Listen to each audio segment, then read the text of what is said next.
Business Flash. It's the Fed in focus, of course. Bets on a half a point Fed cut Wednesday. They keep growing. The S&P 500 less than 1% away from its record high, and its energy giving a boost to the index today as oil prices head above $70 a barrel. Apple, among the worst performers in the S&P 500. Right now, it is down about 2.5%, and analysts are warning of weaker iPhone 16 demand for the company.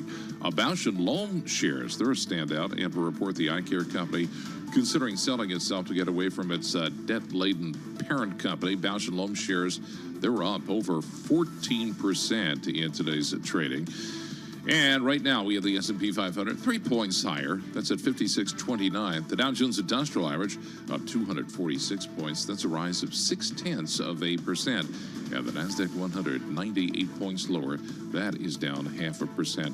Now, here's a stat for you. According to Bloomberg Intelligence, record trading of treasuries pushed the daily volumes above $1 trillion for almost half of the month of August. That's $1 trillion a day. So that's a lot of money. That's a lot of money. Yeah, that's a lot. We check the markets for you all day long right here on Bloomberg Radio. I'm John Tucker, and that is your Bloomberg Business Flash. Paul, Alex. Thank you. Thank you so much, John Tucker. I'm Alex Deal alongside Paul Sweeney, and finally back, John Tucker. This is Bloomberg Intelligence Radio. We're broadcasting to you live from the Interactive Broker Studio right here in Midtown Manhattan. But maybe one day we should actually broadcast from Industry City in Brooklyn. Paul's never been there. I don't do Brooklyn. He doesn't do. Yeah, he's going to do Brooklyn. So I live in Park Slope. Industry City is a go-to place. It's good for adults. It's good for kids. They have games. They have free things on the weekends. They got salsa classes. They got concerts. Wow. They have ice skating in the winter. They have a lot of stuff. It is a very popular place to go when you have kids. So joining us now is Jim Somoza. He's managing director of Industry City, and he joined us there right now. Hey, Jim. Hello, everybody. Are you surprised at just how successful Industry City has become? I'm not surprised. I think that, we have a lot of history doing adaptive reuse projects like this, like Industry City, like Chelsea Market, which at one time, just like this project, was a number of older buildings that were past their prime, but people really like classic old buildings that you take and redevelop into offices and retail and things that are fun. So we've seen this before, and we've done it at other locations. So look, I'm surprised we took on something as large, if you really want to know, that's 6 million square feet, but we've been able to do it. So from a success standpoint, I'm not surprised. Jim, talk to us about how you're thinking about real estate, mixed-use real estate, office real estate, in the context of what appears to be a post-pandemic, different way people work and live and go to the office and all that kind of stuff. Sure. We've been at this since doing exactly what we do, which is adaptive reuse and activation and fun place, creating a fun place to work for a long time. We didn't know a pandemic was coming. It so happens that it came, and what we do was more attractive to people. So what we do here is create a place that people like to come and work.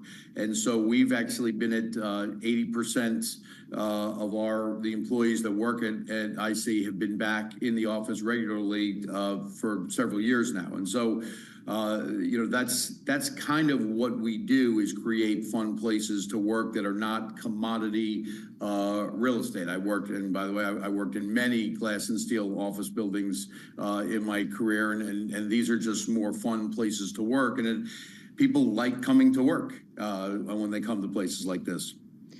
So how do you know when a project's going to work, right? Like you mentioned Chelsea Market and then Industry City. Like, what's the secret sauce?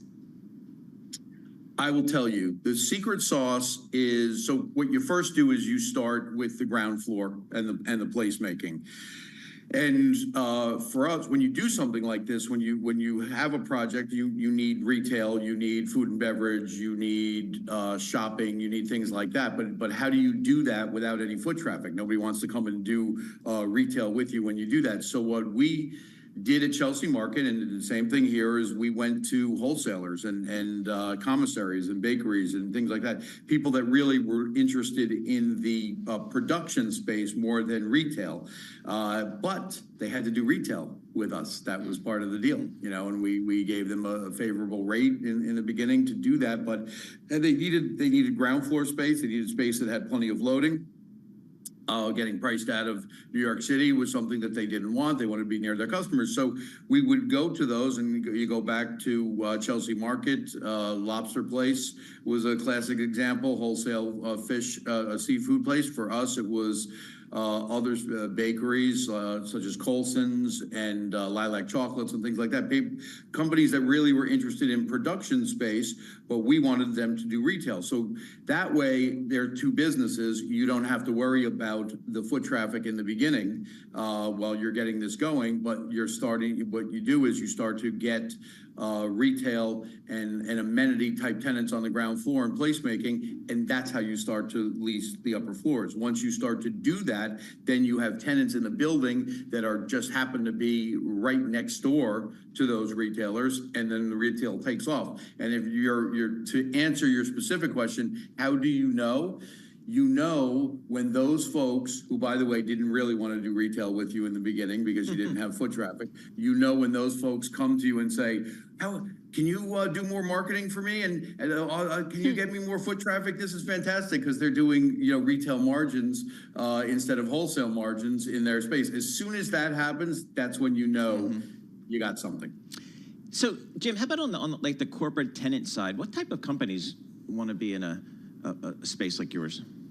So we tend to have more creative type companies, lots of designers, architects, marketing firms, things like that.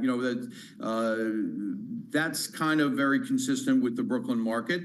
And Paul, we're going to have to get you out here. So because I grew up in Manhattan, and I now live in Brooklyn. If you told me back when I was in high school I'd be living in Brooklyn. Thank you. You see me. Okay. Okay, but so anyway, but we have a lot of that. We are starting to see some more traditional type of companies like finance firms and law firms and things like that, which we did not see in the beginning. But we have a lot of that. We have a lot of industrial. We're 6 million square feet, first of all, so that's a lot of space to fill up with with just one or two types of industries. So we have a lot of distribution and warehouse still, but our office itself focuses more on creative companies. And then we have people like the Brooklyn Nets, so the Brooklyn Nets, their headquarters and player personnel and back office are all here.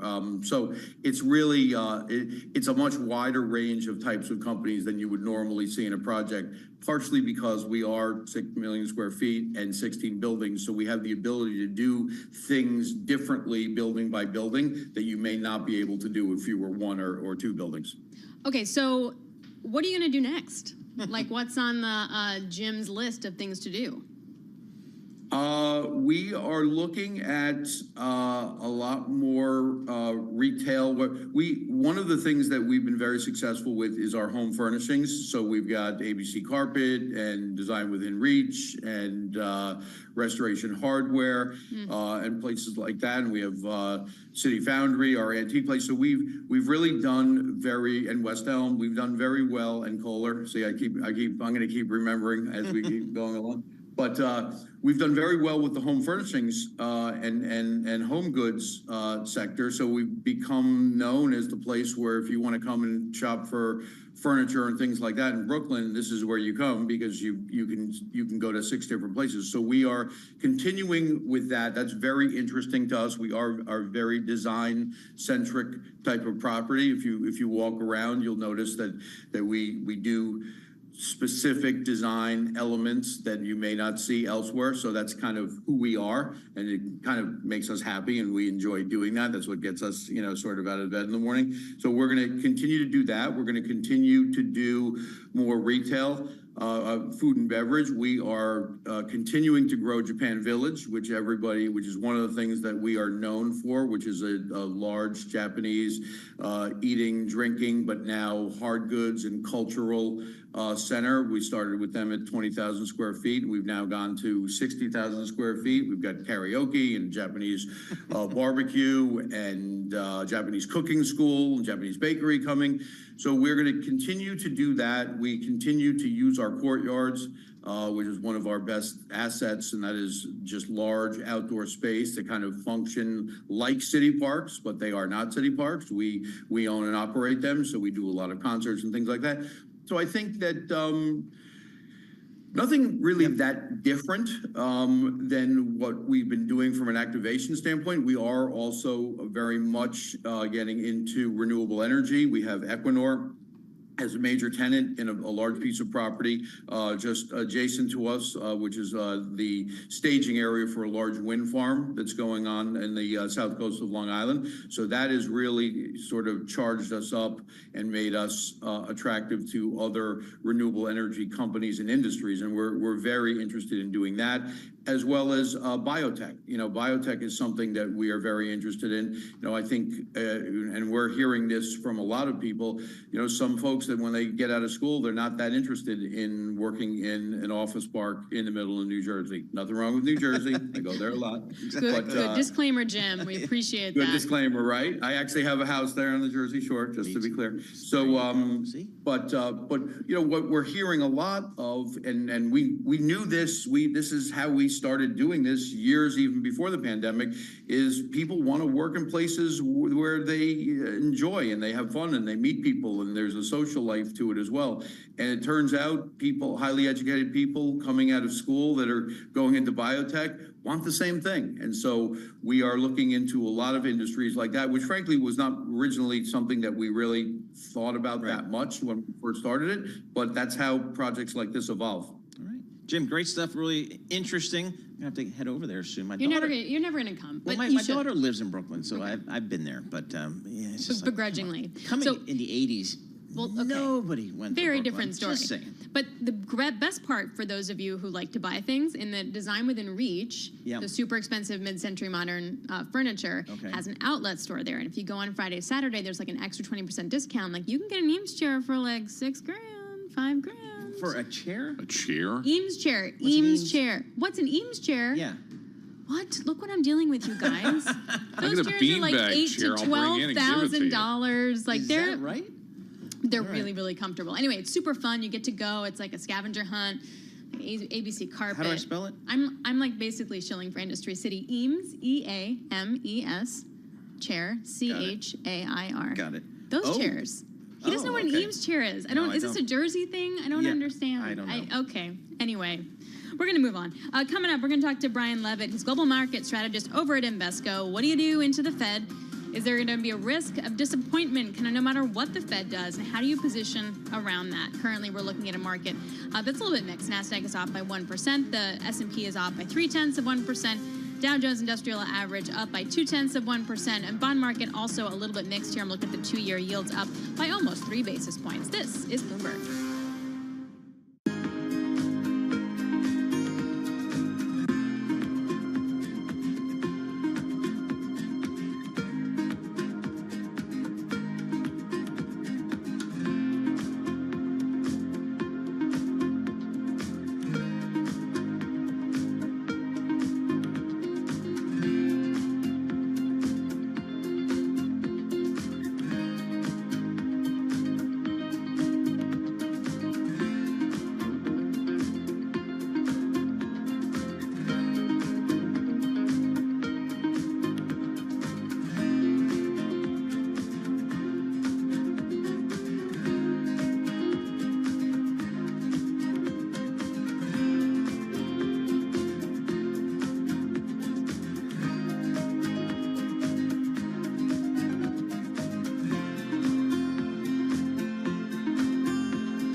markets, headlines, and breaking news 24 hours a day on Bloomberg Radio, Bloomberg Television, and the Bloomberg Business app. This is a Bloomberg Business Flash.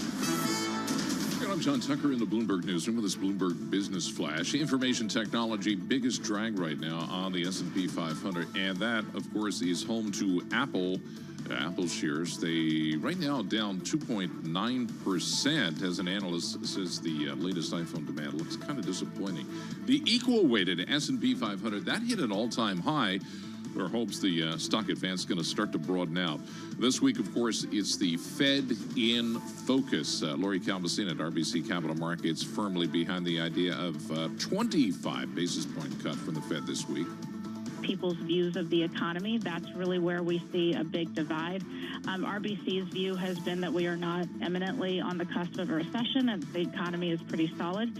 And, you know, I think people who have a differing opinion of that are more likely to be in the 50 basis point camp. Well, the New York Fed's factory index, another piece of data we got, that is up, signaling growth for the first time in nearly a year. Bloomberg Economics seeing the gains as fairly broad-based. Right now, the S&P 500, 12 points lower. That's down 0.2%. We're at 56.14. The Dow Jones Industrial Average up 120 points. That's a rise of 0.3%. 41,513 on the index. The Nasdaq 100, 168 points lower. That is down about 0.9%. Here's a stat for you. In the U.S., the average family of four is going to spend more annually on child care than they do on housing. From the Bloomberg, parents are now, in many cases, spending $33,000 a year for two kids in daycare. That's a nationwide average, but of course, like here, it's much higher. So anyway, put that in your hat. I mean, back in the day, you had grandparents, extended family, now people moving all over the place. Yeah, and the going rate for child care for, like, au pair or whatever, at least $25 an hour. Okay. All right. Cash. Anyway, we check the markets for you all day long right here on Bloomberg Radio. I'm John Tucker, and it's your Bloomberg Business Flash. Alex and Paul. All right, John Tucker, thank you so much. We appreciate that. Alex Steele, Paul Sweeney, we're live here in our Bloomberg Interactive Broker Studio. We're doing a streaming thing as well on YouTube, so head over to youtube.com, and that's where you will find us. You can search like Bloomberg Podcast, and that's where you find it. All right, I've got interest rates coming down. I don't know if it's 25 or 50 basis points this week, but I know they're going down. I got an earnings backed up that seems pretty good to me. We had a good quarterly earnings. Gina Martin-Adams from Bloomberg Intelligence tells me that. So isn't that constructive for stocks? Brian Levitt joins us here. He's a professional. He does this stuff for a living. Global market strategist for Invesco. Dude's on the road all the time, but we got him in our studio here today, so that's a good thing. Brian, what are you telling your clients these days about kind of where to be in this market? It's interesting because the leading indicators of the economy are pointing lower. So they're pointing towards below trend weaker growth, which is when, of course, you then need to follow through on the policy side. So in the short term, you're getting more of a signal to be a little bit more defensive, a little bit more higher quality in your investments. And you've seen that in government bonds, not necessarily as much in stocks, given how overvalued some of the biggest high quality names were. But we are getting more of a defensive signal in here. What you hope for and what you're alluding to is as the Fed starts to normalize rates, do you get the proverbial soft landing and markets doing well over the next couple of years? And I'm in that camp. I think the markets will do well over the next years, intermediate term, given that we're past peak inflation and peak tightening. So there was a great chart on Bloomberg that showed, if you go back to the top that we saw, I think in June, what's led since then has been anything but tech. Yeah. And which is quite interesting. And I'm just wondering which area of anything but tech can continue to lead. Yeah, it's nice to see the equal weight. It's nice to see some broadening out in these markets. Look, if you're defensive in the short term like we are, then the type of sectors that tend to do well are things that are a bit more rate sensitive, like real estate, healthcare has done well, staples. When you start to think about the recovery, so I want to be clear here, our tactical indicator says more defensive. We would expect as you move into 2025 to see more of a recovery feel, meaning that growth is below trend but starting to pick up on the back of easing. That's when you want to be more exposed to cyclical sectors. That's when you want to be more exposed to, international markets, full risk on in the portfolios. I think we're going to get there. Right now, though, again, our tactical indicator is suggesting to be a little bit cautious here. Well, when you say cautious, how then do you manage that? Like, what's the best kind of allocation? Well, we would increase duration in the portfolio, which has certainly worked, right? So we've seen rates come down pretty significantly, higher quality bonds, and within equities, not that we're saying you need to eliminate your equity exposure, not at all. It's just where in equities do you position? And typically in a growth slowdown, you will see more defensive sectors outperform. You'll see higher quality, low volatility tends to win. It's more a recovery phase, again, as we either get this soft landing or come out of an economic downturn where you tend to see more cyclical parts of the market outperform. How do you feel about valuation broadly defined here? Do I have to pull out those Mag 7 and then adjust the market for valuation? How do you think about it? The first thing I always say about valuations is they're not timing tools. And I think too many people get caught up thinking that markets can't do well because stocks are trading above average. So that would be point one. I don't view it as a timing tool. Point two, you're right, the S&P 500 in aggregate is trading above valuations, but the average stock is not all that excessive, and the valuations on the equal weight compared to its average is about fair. So I wouldn't view this as an environment where stocks are particularly expensive, and I'm also looking at it from an environment where rates are going to come down, and as rates come down, that should be supportive of valuations.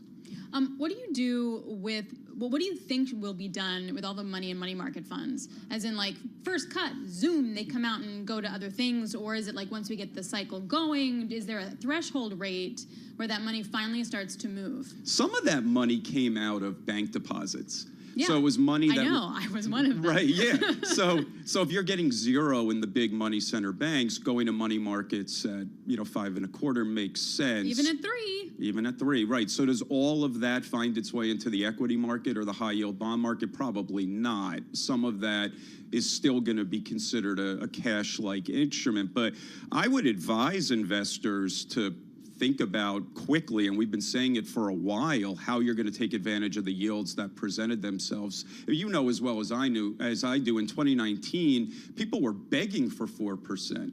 They used to ask me, how do I get 4%? I would say you either have to put it all in high yield or you have to lend money to the Russian government. So that was a difficult conversation. Today you could get close to 4% in, or you can get 4% in municipal bonds, in high quality corporate bonds. So I would advise investors to take advantage of it. Unfortunately, I think a lot of that money's still sitting there with the reinvestment risk that it's had for a while. Small and mid cap, what do you think about looking there for value? It's interesting. So, I mean, small cap has become 4% of total market cap. I think it used to be 10.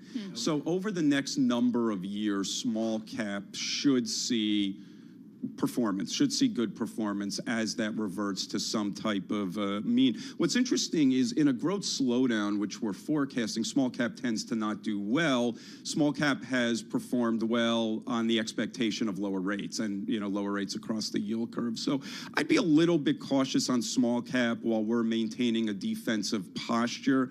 But again, the recovery phase of this should benefit small, and I would think over the next few years benefit small again, just because of how undervalued it is to the mega cap names. This Saturday, USC comes into the big house. How are you feeling about your Wolverines this year? Well, it's a little bit mixed. I think we're playing a little bit with house money after winning a national championship last year. New coach, new quarterback, a nice win against Arkansas, but the Texas overhang is still there. So we'll see. I don't know if my confidence is anywhere near what it was in the 2023 season. Is USC, are they in the Big Ten now? They are in the Big Ten. That's just ridiculous. It's hard to follow, right? It's silly. Okay. All right. Well, I got Stanford coming in to play my Dukies at some point this year, so we'll see how that goes. And you're going to send the field hockey team from Piscataway, New Jersey, Rutgers, all the way to Los Angeles to play field hockey? That feels like a long Is that what trip. we're doing? Brian Levitt? Sticks, it's hard. Exactly. I would think, Brian Levitt, global market strategist for Invesco, joining us here in our studio today, giving us his thoughts on these markets. Again, Wednesday, we have the Fed meeting, 2 p.m. Wall Street time. Press conference 2:30. Michael McKee will be there. Tom Keenan, the surveillance team, will have some coverage starting at 1:30 p.m. Wall Street time on Wednesday. We'll bring full coverage of this Federal Reserve. S&P 500 off 10 points. Dow up 164. Go figure. That NASDAQ off 162. This is Bloomberg.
This is Bloomberg Intelligence with Alex Steele and Paul Sweeney on Bloomberg Radio. All right, happy Monday, everybody. I'm Alex Steele alongside Paul Sweeney. This is Bloomberg Intelligence Radio. We bring you all the top news in business and economics and finance through our lens of our Bloomberg Intelligence folks. They cover 2,000 companies and 130 industries all around the world. We're right live from the Interactive Broker Studio right here in Midtown Manhattan. Again, it was another dramatic week within the markets and within the political landscape. Another assassination attempt on former President Donald Trump. So we wanted to discuss more with this with Wendy Benjaminson, senior editor for Bloomberg News. Wendy, what do we know as of right now? Well, we're starting to piece together a little bit about the suspect, Ryan Ruth, and what he may have been trying to accomplish, as well as seeing how the political world is reacting to this. So on the political side, President Biden has come out and said the Secret Service needs more help and encouraged Congress to give them more funding so that they are able to cover the landscape, as it were, for former presidents, for the nominees of both parties. There's been a lot of violent political rhetoric spewing up all over the internet. A lot of responsible politicians are trying to tamp it down. But Trump himself went on Fox News this morning and called President Joe Biden and Vice President Kamala Harris the real threat. And so I'm not sure it's actually calming down soon enough. On the suspect, we're learning that he did try to, or someone had tried to rub off the serial number of the AK-47 that the suspect was armed with. during the assassination attempt. And we are finding out that he had voted for Trump in 2016, but then turned off him and had put online various critical comments about him, but nothing as, as sharp as I'm going to kill him or anything like that.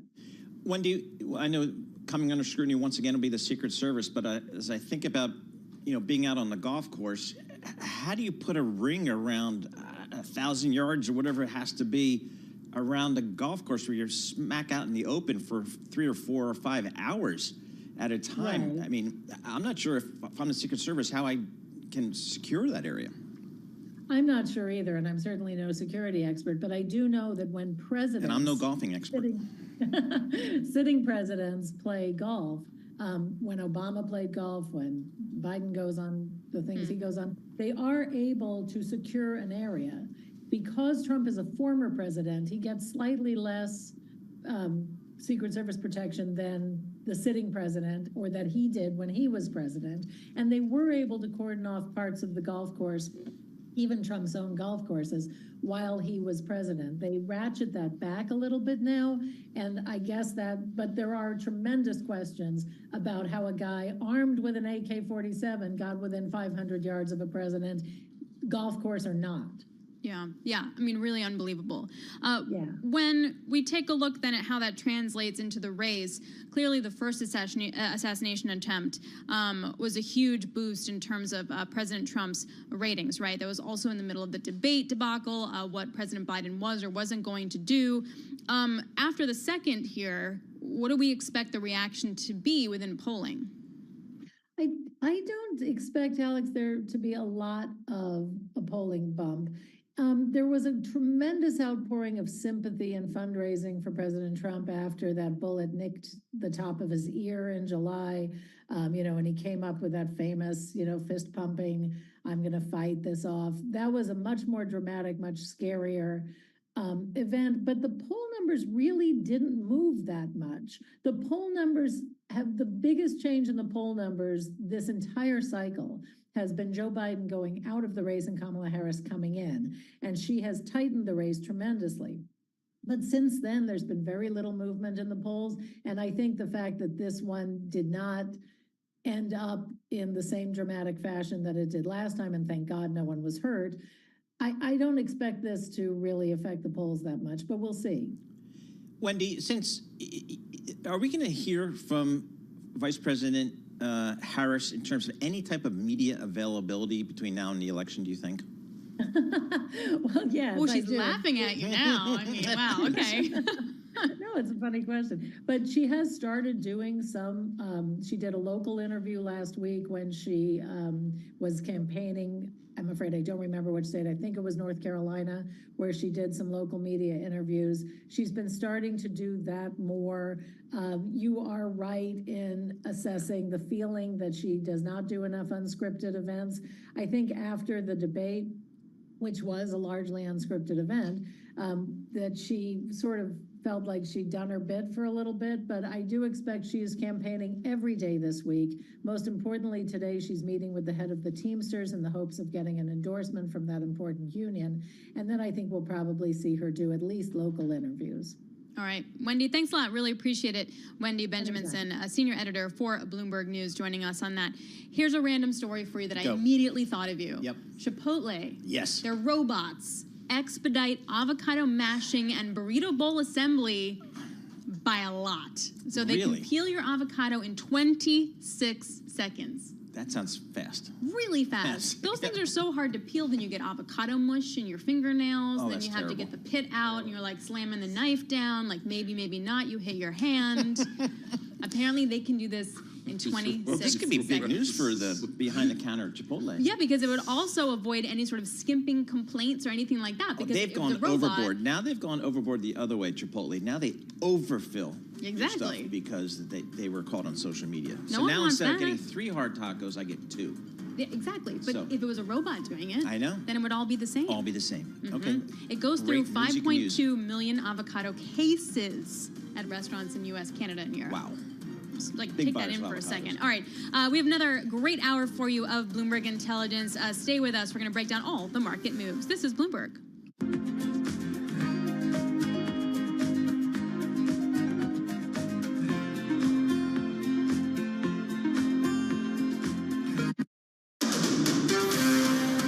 This is Bloomberg Intelligence with Alex Steele and Paul Sweeney. The real outperformance has been the U.S. corporate high yield. Are the companies lean enough? Have they trimmed all the fat? The semiconductor business is a really cyclical business. Breaking market headlines and corporate news from across the globe. Do investors like the M&A that we've seen? These are two big-time blue-chip companies. The window between the peak and cut changing super fast. Bloomberg Intelligence with Alex Steele and Paul Sweeney on Bloomberg Radio. Happy Monday, everybody. I'm Alex Steele alongside Paul Sweeney and John Tucker. This is Bloomberg Intelligence Radio. We bring you all the news that you need right here at our global headquarters in New York, in Midtown Manhattan. We have a great second hour lined up for you. We're going to speak to Lento Tang, Bloomberg Intelligence Bank's analyst, on the latest of the UniCredit and Commerce Bank potential merger. Plus, Uma Moriarty is Senior Investment Strategist and Global ESG Lead at Center Square. She'll join us for her outlook for the market. Anurag Rana, Bloomberg Intelligence Senior Tech Analyst, on that Apple iPhone Pro issue there. Also, there's an announcement from Microsoft. We're going to get more on that. And I also want to know what he told Paul to buy that iPhone 16 Pro.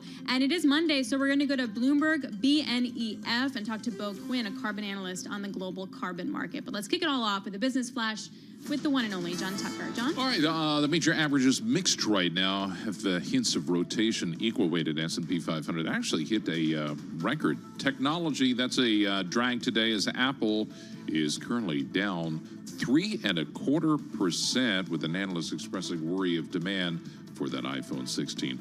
Energy, best performing major industry group in the S&P 500. Oil's hovering around $70 a barrel. And of course, Fed in focus, first rate cut in, I believe, 4 years since the pandemic.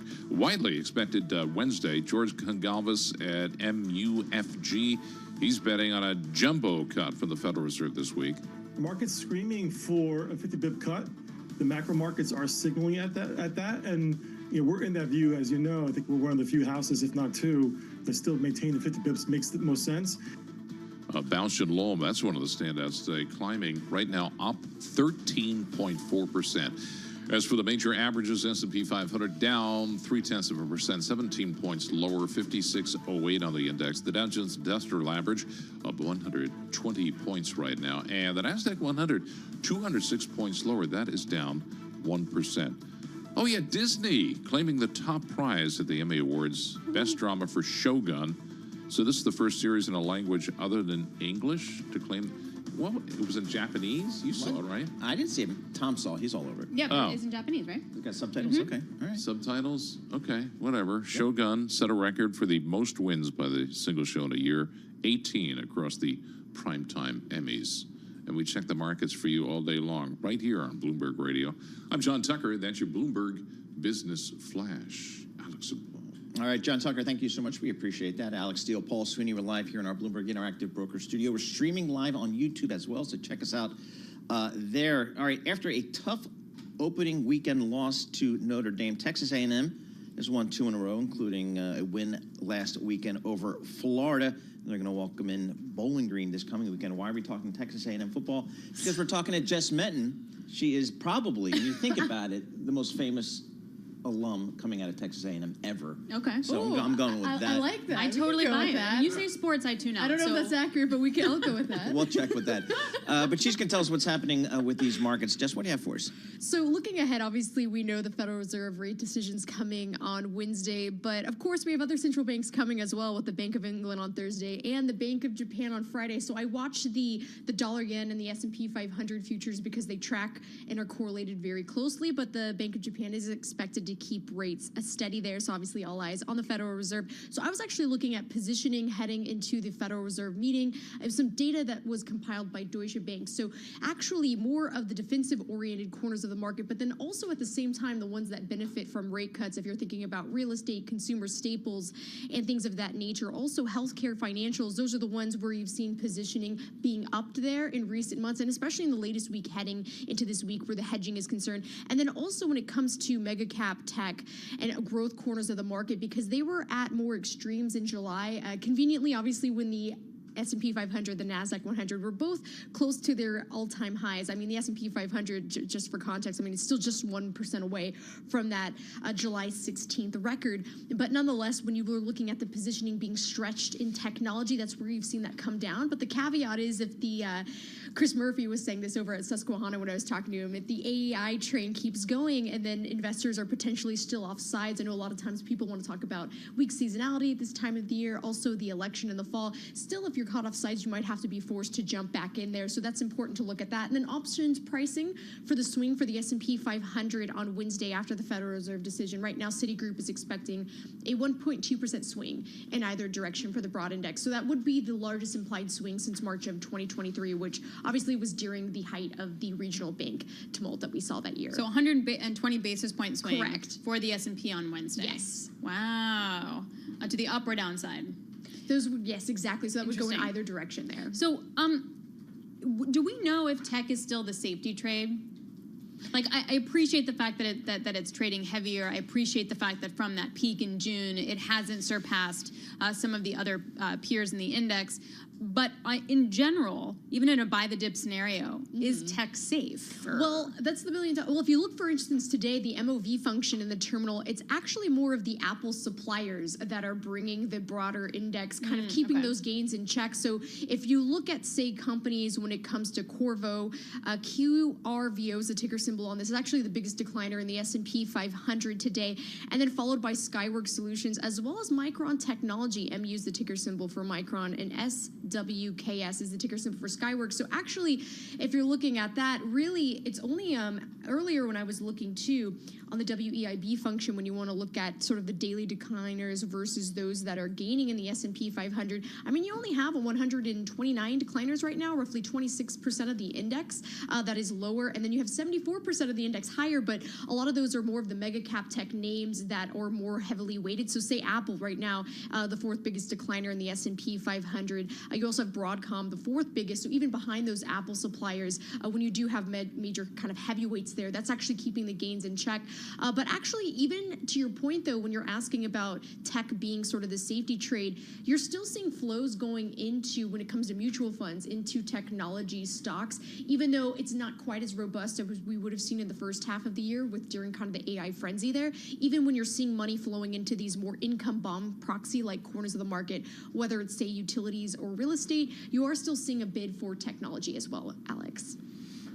What else are you looking for here, Jess? Anything that's going to be driving this market, or are we all just kind of geared towards Wednesday at 2 o'clock? Well, I've been watching closely also what's happening, like I was mentioning earlier, in the derivatives markets as well. It's interesting, too, because a lot of things, like the VIX earlier when I was looking at it, it's actually trading around 17, obviously below that 20 threshold that we would have seen from last October up until July. But of course, after spiking, it was that intraday spike around 65 in early August. So it's come down tremendously since then, but still you're seeing, like I mentioned earlier, sort of those defensive corners in the market being positioned there too. But then also, if you're thinking about when it comes to other weights that have been gaining, Intel, INTC, when it comes to different chip makers, that one is actually higher today. And that's important to keep an eye on, just given what semiconductors have done. It's actually up about 4.1% on pace for its best day since August 30th. But that did come actually after a Bloomberg report said late Friday that Intel will actually qualify for as much as $3.5 billion in grants to make chips for America's military. So we also have some breaking news on Boeing. Shouldn't come as a surprise, but the CFO is saying that the current strike underway, jeopardizes recovery in a significant way, and they're instituting a hiring freeze to preserve cash. They're going to cut back on non-critical travel. I mean, let's see, the headlines just get worse. The Boeing shares hit a session low. They're down 1.3%. They're also considering furloughs, some temporary for employees, and suspending non-essential CapEx. I mean, when you hear these headlines as a corporate guy, Paul, this is like a bad place, right? Yeah, not good. And it all goes back to what George Ferguson of Bloomberg Intelligence has been telling us about. Focus on the cash flow of this company, the cash on the balance sheet and the cash flow, because they have to pay some bills to continue to pay their bills and their suppliers up. Yep. And the CFO has said that maintaining their credit rating has been really, really important. And if it's cut, it would be one of the biggest fallen angels like ever. And how do you do all these things at once? Maybe this is part of that. So again, the Boeing CFO saying that they're gonna their cash crunch is gonna be hurting because of the strikes. They are suspending non-essential capex, considering furloughs, cutting back on non-essential travel, and they're gonna start a hiring freeze. And that stock is down on that news. Jess, what say you on the Boeing? What do you guys look at? Well, obviously that's a big bellwether when you think about what that means for that particular corner of the market and just the volatile too, right? Yeah. Because it's one of those when you think about the aerospace industry. I mean, Boeing doesn't have too many competitors, so it's one of those. If you're talking to portfolio managers, it's one of those longer term plays they typically hold. It's more of if you're in the options market or say a hedge fund where you're basically positioning in a different type of way right now. All right, Jess Menton, thank you so much. We appreciate that. Jess Menton, she covers all of the equities for Bloomberg News. We appreciate getting a few minutes of her time. I tell you, one of the biggest news is coming out of Europe has been this UniCredit potential acquisition, pending acquisition of Commerzbank. And the reason it's important because this is a cross-border deal, and you just don't see these cross-border bank deals in Europe, and so it's really worth paying attention to. And now Deutsche Bank is coming in saying, hey, we want to try to stop this thing here. Lento Tang, she's the bank analyst for Bloomberg Intelligence. Lento, thanks so much for joining us. Lento, what do you make of what Deutsche Bank is doing here, and how does it kind of dovetail within what UniCredit would like to do here? Mm-hmm. Yeah, sure. I mean, the Deutsche Bank's opposition doesn't come as a surprise because if UniCredit successfully acquired Commerzbank, it would threaten the #1 position of Deutsche Bank in Germany market. But Deutsche Bank previously tried to acquire Commerzbank in 2019, and it failed. The main reason for that, quoted, was restructuring costs and capital requirements. At this point in time, I don't think any of these two issues have changed. So it's interesting to see how Deutsche Bank could come up with an alternative to block UniCredit's attempt. What does the government think, the German government think about this? That is a very interesting question because the fact that UniCredit was able to acquire 4.5% stake in Commerzbank from the government means that government was aware of the attempt. However, the news came out to say that the government was surprised by UniCredit's move. So it's a little bit interesting dynamic going on. But we do notice that the political risk is probably one of the biggest hurdle to UniCredit's attempt on Commerzbank, because we think financially and strategically the combination makes sense. But the union's opposition is definitely something to take into account as a potential risk to the merger. So, could we, if this deal does go through, or if they make some progress here, do you think we'd see more cross-border bank M&A? Yeah, I think this is like a lighthouse of European cross-border deals, because if this one goes through, then it opens doors for more possibilities in other countries. But if it doesn't, then maybe it would discourage other banks to think twice, because on paper this deal makes total sense. But if this one doesn't go through, then a lot of the other banks would think maybe it's not worth just spending all the efforts just to come to no conclusion. What kind of, let's just say it happens that we get a Commerzbank plus UniCredit sort of tie-up. What would the new UniCredit look like in relation to some of the other big banks, like a Deutsche Bank, et cetera, in Europe? So Deutsche Bank and UniCredit are quite different. So Deutsche Bank is more focused on the investment banking business, whereas UniCredit is pretty much retail and commercial. Right. If we look at UniCredit's its regional footprint, it has more than 10% or more than 10% market share in most of its operating market except for Germany. So it makes total sense for UniCredit to go for Commerzbank, because that would bring up its market share to roughly 10%. So that is a level that we consider sustainable for profitability. So it makes strategic sense. And then if we look at the numbers, we published a note of a sensitivity on this deal. It shows that UniCredit could at least make mid-teens return on invested capital if if it can make the deal happen. And the CEO of Winning Credit previously has said that mid-teens return on invested capital is the internal benchmark. So we did a little bit of stress scenarios, and even in a very stressed scenario, they can still deliver 14%, and in a better scenario, they can deliver 18% ROIC. So this means that their internal benchmark can be easily achieved. Lento, I'm looking at some of the larger European banks, BNP, Crédit Agricole, Santander. What have they said in the past about their willingness or desire to, grow via acquisition? Is that something you might see the bigger banks trying to get even bigger? Yeah, definitely. I mean, if Winning Credit could make this deal happen, then that would overtake BNP as the third largest bank in Europe by market cap. So that would definitely shift the power gap a little bit and make other banks think whether they should do something else as well. I mean, BNP is one of the potential buyers in our list. Mm-hmm. All right. Thanks a lot. We really appreciate it. It's going to be so interesting to see how this all winds up playing out. Lento Tang, a Bloomberg Intelligence Banks analyst, joining us on the UniCredit and Commerce Bank tie-up. Staying with banks for a second. Remember we talked about how, Bank of America, JP Morgan, they had to cut back on banker hours in the 80s, right. The floor, that whole thing.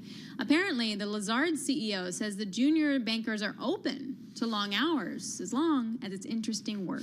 They're willing to do it. Says he. It just has to be. It's true. I thought that was quite interesting. He said in an interview with David Rubenstein for his Rubenstein show, Peer-to-Peer Conversations, he said that it's the stitching together of deals has exciting opportunity and make the effort worthwhile. Mm-hmm. I think having did David interview the junior bankers? Yes, exactly. Having lived through this for a few years, if I'm on a live deal, it goes so much better.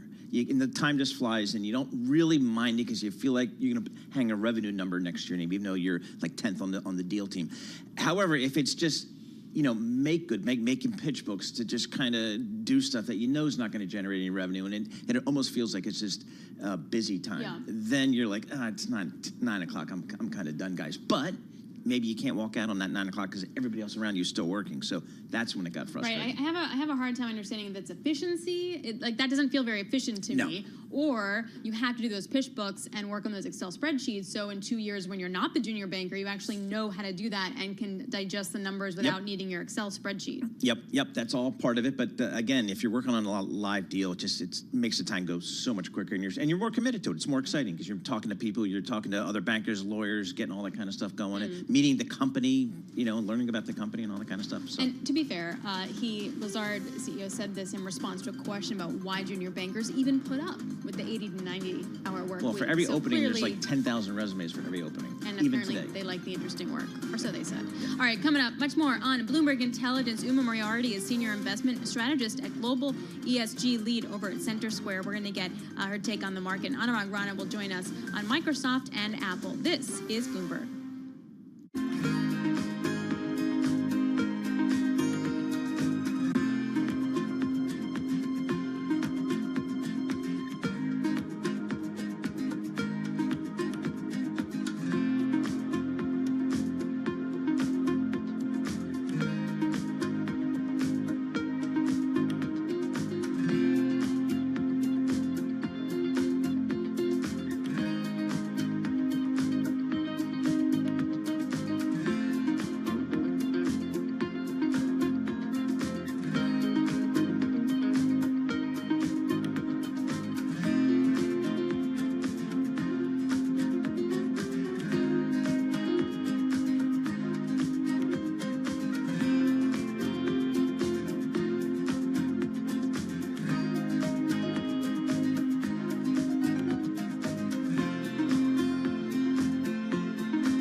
markets, headlines, and breaking news 24 hours a day on Bloomberg Radio, Bloomberg Television, and the Bloomberg Business app. This is a Bloomberg Business Flash.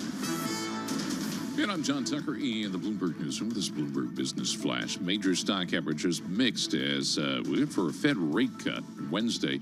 More traders betting on a 50 basis point slice. Dow Jones Industrial Average about 40 points away from its record. Apple falling over 3% right now. In fact, down 2.9%, among the biggest decliners in the S&P 500. You have an analyst warning of weaker demand for the iPhone 16. Most actively traded, that belongs to NVIDIA. Its shares down about 2%. Boeing shares are lower as it's embroiled in that strike. They're starting a hiring freeze, also cutting back on non-essentials. And Bausch & Lomb climbing after a report that the eye care company considering selling itself. They're trying to get away from the debt-laden parent company. Bausch & Lomb, one of the biggest standouts right now, 13% higher in today's trading. Overall, the S&P 500 10 points lower. That is down 0.2% at 56.15. Dow Jones Industrial Average up 92 points, 41,485. And the NASDAQ 100 right now is down 0.75%. We check the markets for you all day long right here on Bloomberg Radio. I'm John Tucker, and that's your Bloomberg Business Flash. Paul and Alex. All right. Thank you, JT. I'm Alex Steele alongside Paul Sweeney. This is Bloomberg Intelligence Radio. We cover all the top news in business, economic, and finance through our lens of our Bloomberg Intelligence folks. We also go outside of Bloomberg Intelligence on occasion to take a look at the broader market with some of the top names in the industry. And joining us now in studio is Uma Moriarty, Senior Investment Strategist and Global ESG Lead over at Center Square. And she joins us for her outlook on the market. Uma, the moment is here. We're like 24 hours away from that first rate cut, whether it's 25 or 50. How does that impact the space you cover? Yeah, I think this is probably going to be the most widely anticipated rate cut of all time, definitely in the space that we cover here at Center Square in real estate. Across the REIT market, I think this has been a big catalyst that we've been waiting for. If you look at just where the REITs are trading compared to broader equities in terms of multiples, we're trading a lot cheaper than we typically do compared to historical averages. And I think this has been the catalyst that we've been waiting for in the REIT market to really see some good momentum. We've been seeing it so far this year. REITs have had a bit of a bid, and I think that's going to really continue as we see further rate cuts on the horizon from the Fed. So where in the REIT business do you guys prefer to play? Commercial, residential, where within? I know there's a lot of subsectors even within those two broad categories. Where do you guys typically like to play? You know, what we're really focused on right now is looking at not only the things that are going to be benefiting from rate cuts, but also things that are going to be winners in a secular way, right? So there are a lot of different opportunities within the REIT market to find secular growth. One of those areas is in healthcare, seniors housing, for example. You have aging demographics that are really going to create an insane amount of demand, I think, for the senior housing space. And couple that with the fact that you see... Wait, you just pointed at JT. What are you talking about? Wow. He just redid his bathroom. He doesn't need senior living space. Anyway, go ahead. Anyway. Just ignore it. But yeah, so we've got some great demographic tailwinds here for the senior housing space. And you kind of couple that with a few other things, right? So during COVID, we saw margins really being impacted because of labor costs in the senior housing space. So you're seeing a recovery from that. Plus, you're seeing that space being institutionalized, right? And so there is a massive opportunity from an acquisition perspective there as well. So all of those things playing into senior housing, data centers, I mean, another great play within the commercial real estate sector. So those are the types of things that we're looking at. We're not only benefiting from the rate cut environment, but also really benefiting from secular tailwinds. So based on that, okay, but the senior housing, the data center, et cetera, I hear that a lot from REIT people. So is the market really crowded? There's definitely a little bit of crowding in some of those areas. The other thing we were just talking about here, right? A couple tactical opportunities within the office sector, I think, could be really interesting here for investors. I think within the broader commercial real estate world, office is a part of the real estate world that is really troubled, especially on the private market side.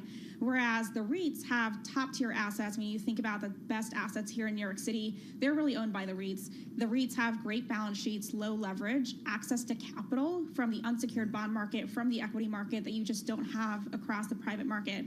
So I think in some areas, the office market within the REIT space is going to benefit here and be a capital solution for what's happening on the private market side. Because we really haven't seen that much activity in the office space to really get a sense of where value is, have we? We just haven't had a lot of transactions to say, hey, is the discount 50%, 30%, 70%? We really don't know that. Are the REITs going to be the ones that set those levels, do you think? I think they could be. And I think the reason you really haven't seen that is because there's been such a bifurcation between the haves and have-nots in the office market, right? One Vanderbilt here in New York City leasing up at really, really toppy rental rates. Whereas if you try to go lease a commodity office space, it's probably sitting vacant. You're going to continue to lose vacancy. So I think there's a big differentiation between quality. And so you'll see the REITs and in general, the market really open up as we see a bit more stability on the rate side as we try to figure out what happens from the debt perspective here as well. Is it like one rate cut that makes a difference, or is it just the cycle that we're starting, or is it how many cuts we're expecting is going to be a catalyst for the market?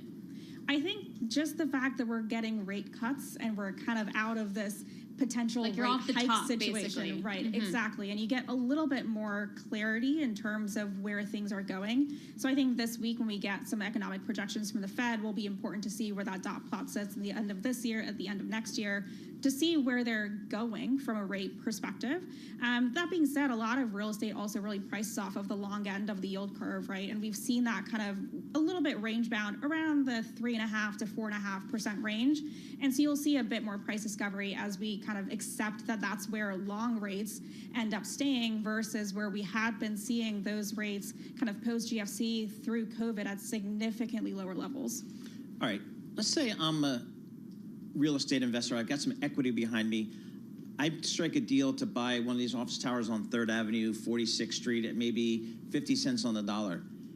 Can I go to a bank and get money to do this? Will they lend me money for that type of transaction? Currently, I think the banks are really relationship driven. It's based on whether you have an existing relationship So for with you, them. TBD. Probably. Yeah. No, I'm kidding. They probably definitely lend to Paul. But I think a lot of where the debt capital is coming from currently within the marketplace is a lot of alternative providers of debt, private lenders. Banks in general are still a little bit overexposed in the real estate space, as you're going to continue to see banks needing to pull down their real estate exposure. Office definitely is not one of their top priorities in terms of increasing exposure at this point, right? So it's not really clear in terms of whether bank lending might exist for something like that without a relationship. But I think the private markets are starting to get a little bit more interested in opportunities within the office space at the right price. All right, Uma, thanks a lot. We really appreciate it. Thanks for coming in. Uma Moriarty joining us, Senior Investment Strategist at Global ESG Lead at Center Square, joining us on the REIT market. Thank you very much. All right, let's get to Apple here. That stock is down over 2%. There's some Microsoft news as well, but I just want to start with Apple. And Anurag Rana, Bloomberg Intelligence Senior Tech Analyst, joins us now. Anurag, what phone did you tell Paul to buy? The iPhone 16 Pro. How many gigabytes? Because Paul didn't know. The base model, the 128 one. 128. Base model. Yeah. Base model coming out. Yeah, but he got black. Couldn't you get him teal? I mean, it just... Black's a little boring, guys. You want it to be for a second. Anyway, the news for Apple, though, that stock, as I was mentioning, down over 2%. Also, its suppliers are down a little bit as well. TF, I should say, international analyst, says that demand for the iPhone 16 Pro is lower than expected. Is this too harsh on the first weekend to make that call? It's, this is exactly the kind of analysis a lot of hedge funds like to trade on. And we saw those numbers as well when we track it on a day-to-day basis. But frankly speaking, how do we not know it's because Apple, is furnishing more phones in this cycle than the previous one? We already heard from some of the news reports that they are looking at the 10 million extra units. So, I mean, I think it's too early to call which is this going to be a dud or not? But frankly speaking, if you look at the hardware design, you could make the argument that it's not going to sell a lot. But if you look at a really strong base that we saw 4 years ago of sales, you could say, it could have a normal refresh cycle. So you can go either way. We're going to see this a lot over the next, you could say, week, 2 weeks, several months till we get a clearer picture of the actual results. So where within the Apple story does this new range of iPhones and products, how important is it to the Apple story overall? Or is this just part of the continuum of continual kind of evolution year to year, every 2 years? The way we have talked about it, it's a good preview for the big model that's going to come next year. The reason why we say it's a big preview is because this is the phone on which a lot of the AI applications will run, both on-device AI inference as well as through the cloud with the help of OpenAI. So people will get used to it, people will develop applications on it, and next year when we get a completely refresh of the hardware, that combined with more AI features is what we think is the way people should think about it. So we also got some Microsoft news today that came out that said Microsoft announced a company's Copilot suite of AI assistants. New news about this? What's going on? Yeah, so they, last year, we don't know the exact time, but they launched this Copilot for Office 365, where, you can get an assistant that'll help you with Excel, with PowerPoint, with Word. This is just the next iteration of it, and we will see, almost every year some kind of next generation AI update. As these models get more smarter, you're going to try to make your products that you have even, cleverer. So you can do a lot of analysis in Excel using it. You can create auto presentations. You can, if you are having a conversation on Teams or video, you can transcribe it into a report. That's just the way they are saying we can help people be more productive. And given their relationship with OpenAI, they are at the forefront of this than any other software package. That's where I wanted to go, Anurag. I'm trying to think of, I think investors are trying to figure out ways to really play this, and aside from NVIDIA, but I think you've been pretty consistent all along saying, look at the software players, because they're going to ones coming up with applications. How far ahead is Microsoft versus the others? Yeah, Microsoft OpenAI relationship really puts them at an advantage over everybody else. We recently ran a survey of CIOs, and OpenAI Microsoft partnership is even blossoming, not just in the consumer side, but on the enterprise side as well. I think OpenAI is at the forefront when it comes to large language models, and Microsoft funding them and Microsoft giving them cloud access is really helping them, and I think that's where they're gaining share. We will see the results of that over the next few years. It's not going to be material today or tomorrow, or next year, but over the next several years, this is a big play for Microsoft than any other software vendor. Isn't that the whole point, though, that we all know it's going to be a big deal in a few years, but then how to value that now is where it gets to be really tricky, which is why doing like Apple and AI services for its phone feels much more tangible and much more like in the next 8 months? So think about it from Microsoft's point of view. They have, let's say 300 million people who use Office, this suite. Even if it can convince a portion of them to actually upsells to, $30 per month because of this Copilot, that's a big windfall for their bottom line. Currently, they charge, let's say, somewhere around $50, $60 for that particular package, depending on what suite you get. Adding another $30 per user per person, it's a big number, frankly. All right, Anurag. Yep. Oh, sorry, go ahead. No, that's very good. Thank you very much, Anurag. From the burgeoning tech hub of Chicago, Illinois. It's not really a tech hub there, is it? Well, Anurag's planted his flag there. So he makes it the tech hub. Yes, he makes it the... But in general, it's not so much a tech hub. No. Yeah, all right, fair enough. He's trying. Anurag Rana, Bloomberg Intelligence Senior Technology Analyst joining us. All right, coming up, it's Monday, so we're going to check in with Bloomberg BNEF. We're going to talk to their lead U.S. carbon analyst and talk about carbon capture, price trends, the carbon market, all the things you need to know as we move into the energy transition. As we take a look at these markets, again, pretty mixed. NASDAQ is off by about 0.7%. The S&P off by almost 0.2%. This is Bloomberg.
markets, headlines, and breaking news 24 hours a day on Bloomberg Radio, Bloomberg Television, and the Bloomberg Business app. This is a Bloomberg Business Flash.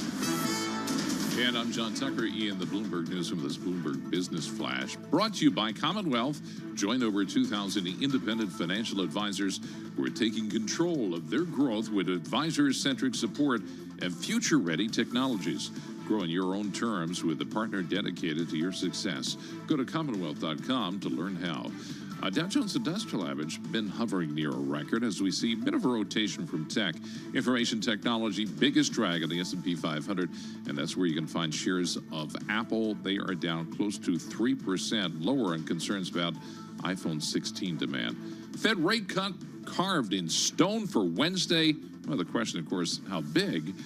More bets on 50 rather than 25 basis points. And Neil Richardson, chief economist at ADP, says rate cuts for the Fed starting this week won't be one and done.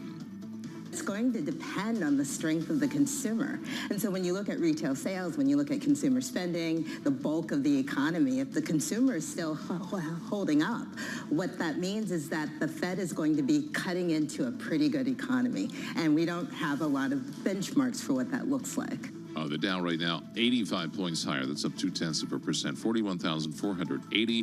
The S&P 500, 12 points lower. That's down 0.25%. And the Nasdaq 100 down 168 points. That is down 0.9%.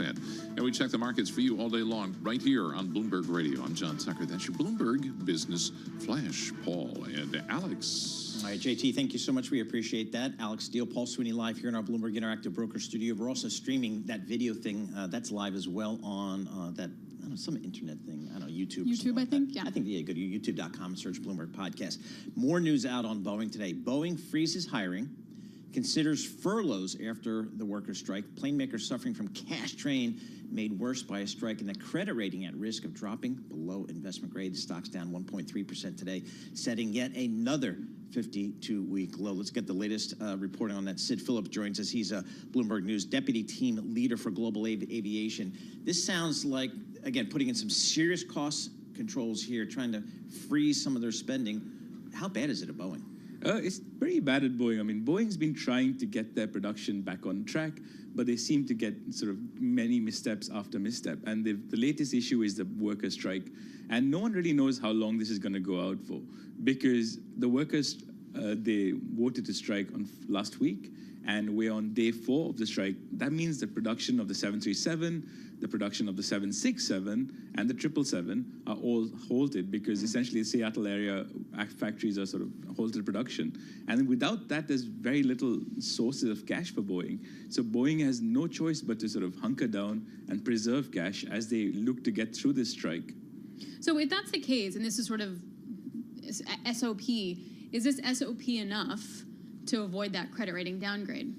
That's what they're hoping to do, and I'm sure that Boeing's also working overtime to try and get the deal with the union, because without that, there's no cash coming in. And essentially for Boeing, they desperately need a deal that gets them across the line and gets the workers what they want, as well as the company gets production back again, and they can start delivering airplanes and generating some cash. Boy, I mean, this is the tough question, but are the experts suggesting any timetable for this? Because it seems like the labor's got all the leverage, and it seems like they're going to probably get close to what they want. It's maybe a question of time. It does seem like it's a question of time, and the longer it goes on for, Boeing burns through more and more cash. And so that's really the key. And I mean, they're already on watch for downgrade by Moody's, although S&P was slightly more conciliatory in their note today, saying that there's no immediate risk of that. So, I mean, the jury's out there on how long this will go on for and what it's going to cost them. But that's the whole point. It's like, how long? So immediate, is that 2 weeks? Is it 6 months? All right. Good to see you, Sid. It's nice to have you in the studio on this side of the pond. Sid Phillip, Bloomberg News Deputy Team Leader for Global Aviation. Okay. Oh, yeah. That's how I know him. From the 10 to 12 with Guy Johnson. All right. Okay. That is Monday. And usually around this time, we check in with our folks at Bloomberg BNEF. They cover all the data. They have all the analysis on everything from transport, industry, commodities, power, buildings, ag sectors, anything that you need in the energy transition, they do. So joining us now for more is Bo Chin, lead U.S. carbon analyst at Bloomberg BNEF, and she joins us now in the Interactive Broker Studio in Midtown Manhattan. Okay, so first of all, what is the carbon market in the U.S. right now? What does that mean? Let's dumb this down. Yeah, carbon markets is one of the most exciting markets right now because it quantifies energy transition, which could be quite fluffy. And having a carbon price, it basically shows you where are the opportunities and risk for industries, lawmakers, as well as investors. So when we say carbon market, like it means the price of, I'm like a cement maker and I emit 1 ton of carbon, what that price of that carbon is. Yeah, exactly. Okay. So there are 2 kinds of carbon markets. So there's compliance carbon markets and voluntary carbon markets. You probably heard quite a lot of news about forestry and carbon offsets this year. But there's also that compliance carbon market, particularly in the US, that has been a rising star this year. The compliance carbon market, so what it is, it's basically regulators setting a scope and a target for decarbonization. And this market decides a price, and it decides who are the cheapest to abate and what is we call it a merit order, but what is the order in which the polluters would reduce their emissions, and the cheapest would reduce first, and the most expensive will first buy the allowances and later reduce their emissions. So California, I don't know that much about this market, but I know California is kind of out in front, and number 2, I know it's a kind of a big state. Yeah. So what's happening in the price of carbon in California? Yeah, California has been really in the news right now because of the reforms that are going on in California carbon market. So California carbon market is just one of the pieces that one of the tools that California uses to direct their energy transition. And this whole story really started from the scoping plan of 2022, where the new target of net zero by 2045 has been set, and the California carbon market has been selected to guide this transition amidst other policy tools. So yeah, go ahead. Sorry. Okay, yeah. So it's been kind of, we have been watching US Open here, so it's kind of been watching a long set of a tennis game where we had been seeing how this target been translated into a cap trajectory. So what cap means for compliance market is basically supply. Compliance carbon market is very commodity based, so you would look at supply, which is the allowances, and then demand, which is emissions. And the supply has been in this reform process that has been given a lot of different guidances, which have been kind of exciting the market, but also confusing the market. So looking at just the prices, the price have gone up since from $19 per metric ton in 2021 and shooting up to this year in February, hitting a $44 per metric ton. So investing in this asset has been a massive rally. However, the prices have come down now, so we're now around 35.6. Is it better for the energy transition to have higher prices or lower prices? As in, like, if it's higher, companies are going to be like, I don't want to pay that. I'm going to go offset my emissions, or lower, meaning that it can be a more robust market? Yeah, exactly. That's a good question.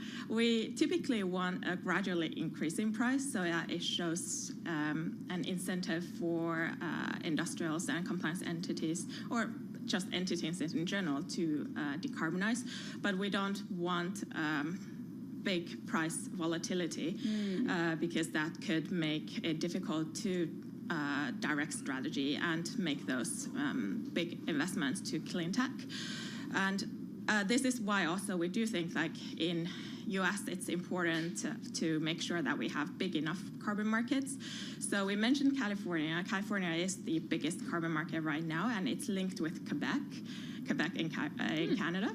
And there is actually another carbon market that started last year, which was very exciting for us.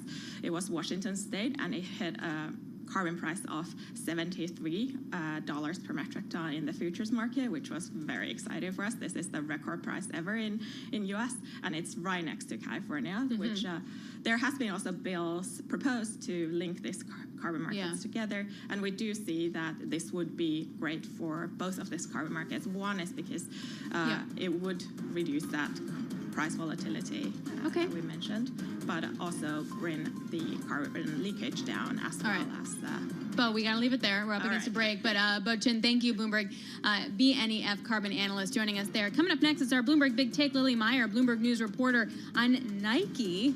We're going to discuss more. This is Bloomberg.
This is Bloomberg Intelligence with Alex Steele and Paul Sweeney on Bloomberg Radio. Happy Monday, everybody. I'm Alex Steele alongside Paul Sweeney. This is Bloomberg Intelligence Radio. We are live from Interactive Broker Studio right here in Midtown Manhattan. So, Hispanic Heritage Month, that is what we're in right now. And every day at this time, we will be celebrating significant moments in Hispanic heritage. And now with your installment for September 16th, 2024, here is Bloomberg's Lisa Mateo. Hey, so people are always asking why Hispanic Heritage Month kicked off yesterday, so why it starts in the middle of the month. It's basically paying tribute to those anniversaries for national independence for countries like Costa Rica, El Salvador, Guatemala, Honduras, Nicaragua. They all celebrate on the 15th, but today is the 16th. It is Mexico. We have Chile on the 18th. Let's get to today, back in 1810. This is when Roman Catholic priest Don Miguel Hidalgo y Costilla, he rang his church bell in Dolores, Mexico, and that gave the call to arms that triggered the Mexican War of Independence. It became known as the Cry of Dolores. Now, the Mexican Liberation War, it actually began that day. It was fought for 11 years, but just want to point out this is not to be confused with Cinco de Mayo that commemorates the Battle of Puebla in 1862. So that's today in Hispanic heritage. Paul and Alex. All right, thank you so much, Lisa Mateo. We very much appreciate that. There is a wonderful Bloomberg Big Take story out. It came out on Friday, and it still counts because it's Monday, and it's a really good story, so you should read it. You can go to Bloomberg.com/Big Take, or you can find it on the terminal, and it's about Nike and kind of their playbook and how that how it went into sort of a high-tech powerhouse. Instead of transforming the sneaker giant into a high-tech powerhouse company, the CEO just made people mad. So here is one of the authors of the story, Lily Meyer from Bloomberg, joining us. Now, talk us through the story. Yeah, so the story goes into Nike's leader, John Donahoe, and also a bit of the history of Nike, so how things changed once Donahoe stepped in and how things have gotten a little bit challenging for the sneaker giant. All right, talk to us about the Panda Dunk. What's the Panda Dunk? What is the Panda Dunk? Okay, so the Panda Dunk is one of Nike's kind of iconic lifestyle sneakers. So it's a black and white sneaker, kind of nicknamed the Panda, and was super, super popular several years ago and has kind of gotten less popular recently. So what did you learn in the story? We learned a lot in the story. One of what I thought was kind of one of the more interesting parts of the story was the switch over from Mark Parker, who was Nike's longtime CEO and a long-term employee at Nike, to John Donahoe, who was a newcomer to Nike and took over as CEO right before the pandemic began in January 2020. What's it like to be a CEO of Nike with Phil Knight still around? I mean, that's part of the problem, or one of the challenges, I guess, for this company is to kind of have a strong management C-suite when there is such an iconic founder still around. Yeah, I mean, well, so recently Phil Knight has been pretty outspoken in his support for Donahoe. So, you know, it seems like, at least from the outside, he supports him. What else? Well, like the thing, if you look at Nike stock, can we just blame that just on Donahoe, or have there been other stuff that has happened and sort of the advent of other sneaker makers, even sort of the smaller ones that have sort of just taken the helm? Yeah, so I mean, of course, it's not just on Donahoe. Mm-hmm. I think, you know, his strategy has been challenging and hasn't made Nike perform super well. But you're totally right. Other sneaker brands have totally taken shelf space and gained popularity. So like Hoka, even Adidas has kind of come back and, you know, remained a really strong competitor for Nike. I guess, you know, kind of like, you know, they're kind of like Apple. You know, I mean, they sleek products, stuff everybody wants, but I know they kind of changed their distribution strategy a little bit, kind of maybe directing people to their online stores or their Nike branded stores, and maybe becoming less reliant upon this, you know, the third-party sneaker factories or whatever. But that allowed those other brands to come in there, right? A lot of people make is Nike. So Nike pulled out of a lot of its retailers to focus on its direct-to-consumer strategy, and that opened a lot of shelf space for these other brands that now have gotten a lot more popular. So what does Nike do about this?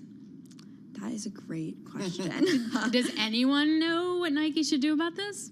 Yeah, I mean, people definitely have really, really strong opinions on what Nike should do. I think one of the calls that a lot of people are making is that Nike should focus more on innovation. So people have said their innovation pipeline slowed. They're just bringing back the same old shoes. And so a lot of people are saying that Nike needs to focus on newness and also get back to its roots as kind of this athletic brand.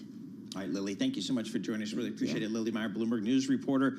Talking about the big take story. Nike CEO Bain playbook, remember the consulting firm Bain, their playbook has turned off sneakerheads and retailers, and that's a tough spot to be in if you are a retailer. I'm still a Nike person. I don't wear sneakers. You don't wear sneakers? No. Why? Why? So when I was running, I would get Asics because they're like good for arch support. Okay. And they're not pretty. But what's just your casual knock around shoe? Bionics. They're like orthopedics. Okay. I mean, man. But no, I don't do. But I don't know if I'm the demographic that we need to be considered, right? And that kind of thing. But it's a valid point. All right, I'm bringing my Nikes over to Ireland next week because I walk basically across all around the country. Right. Okay. So then I would be wearing a Bionic, which it does have support, but they're not as probably cool looking as a Nike. Okay. Well, there we go. Well, we made it through Monday. Just in case you're wondering, it is 2 days until the Fed will cut probably interest rates for the first time in years. All the market, obviously, very much waiting for that move. A city looking at 120 basis point move on the S&P to the up or downside, depending. You also continue to have a bid in the bond market now. 2-year yield is down by about 2 basis points. Same with the 10. That wraps it up for Paul and myself. Coming up, Balance of Power with Joe Matthew. This is Bloomberg.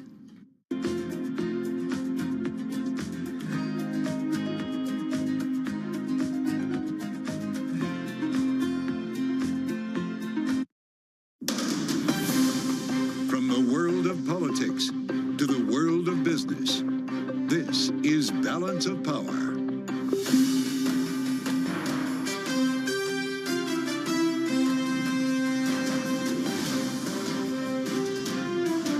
Live from Washington, D.C.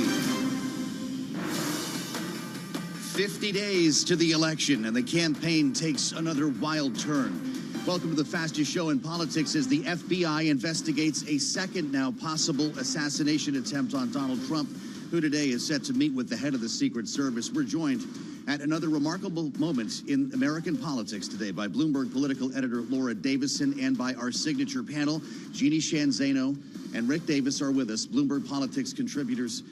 After an important weekend here, TikTok goes to court today. The case is opening. We'll set up the case against divestiture with Bloomberg's Michael Shepard in Washington, and a lot more to follow here after we get a look at Wall Street. Charlie Pellet brings us up to date on the Monday trade. First, Charlie, how's it look? Right now we are looking like a mixed market. We've got the Dow higher, yes, but both the S&P and NASDAQ in the red. This follows the 4% run-up last week for the S&P 500 index. Losses today down 9 at 56.16, a decline of 0.2%. The Dow up 110, now up by about 0.3%. The NASDAQ Composite Index, so hard hit, down 148 points, down 0.8%. Traders gearing up for this week's Fed decision, keep driving a rotation out of those tech mega caps that have powered the bull market in stocks. The 10-year 3.63% with a 2-year 3.55%. Gold up $3 the ounce to $25.80, an advance there of just about 0.1%. And West Texas Intermediate crude now at $69.85 a barrel,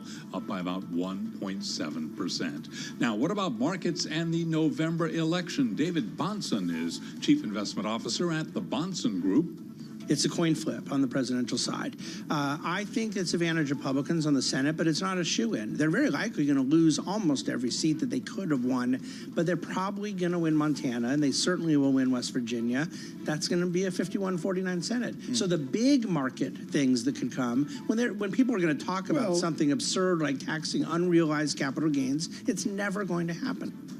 David Bahnsen of the Bahnsen Group interviewed this morning on Bloomberg Surveillance. Apple shares lower after a closely followed analyst, Ming-Chi Kuo at TF International Securities, warned that demand for the firm's new iPhone 16 Pro model has been lower than expected. Apple shares down now by 3%. And Boeing shares down 1.3%. Boeing says it is instituting a range of cost-cutting measures as the plane maker faces the prospect of an extensive strike, including including a hiring freeze and temporary furloughs for many employees. Again, Boeing now down by 1.3%. For on-demand news 24 hours a day, subscribe to Bloomberg News Now wherever you get your podcasts. Balance of Power continues. Back we go to Washington. Once again, your host, here he is, Joe Matthew.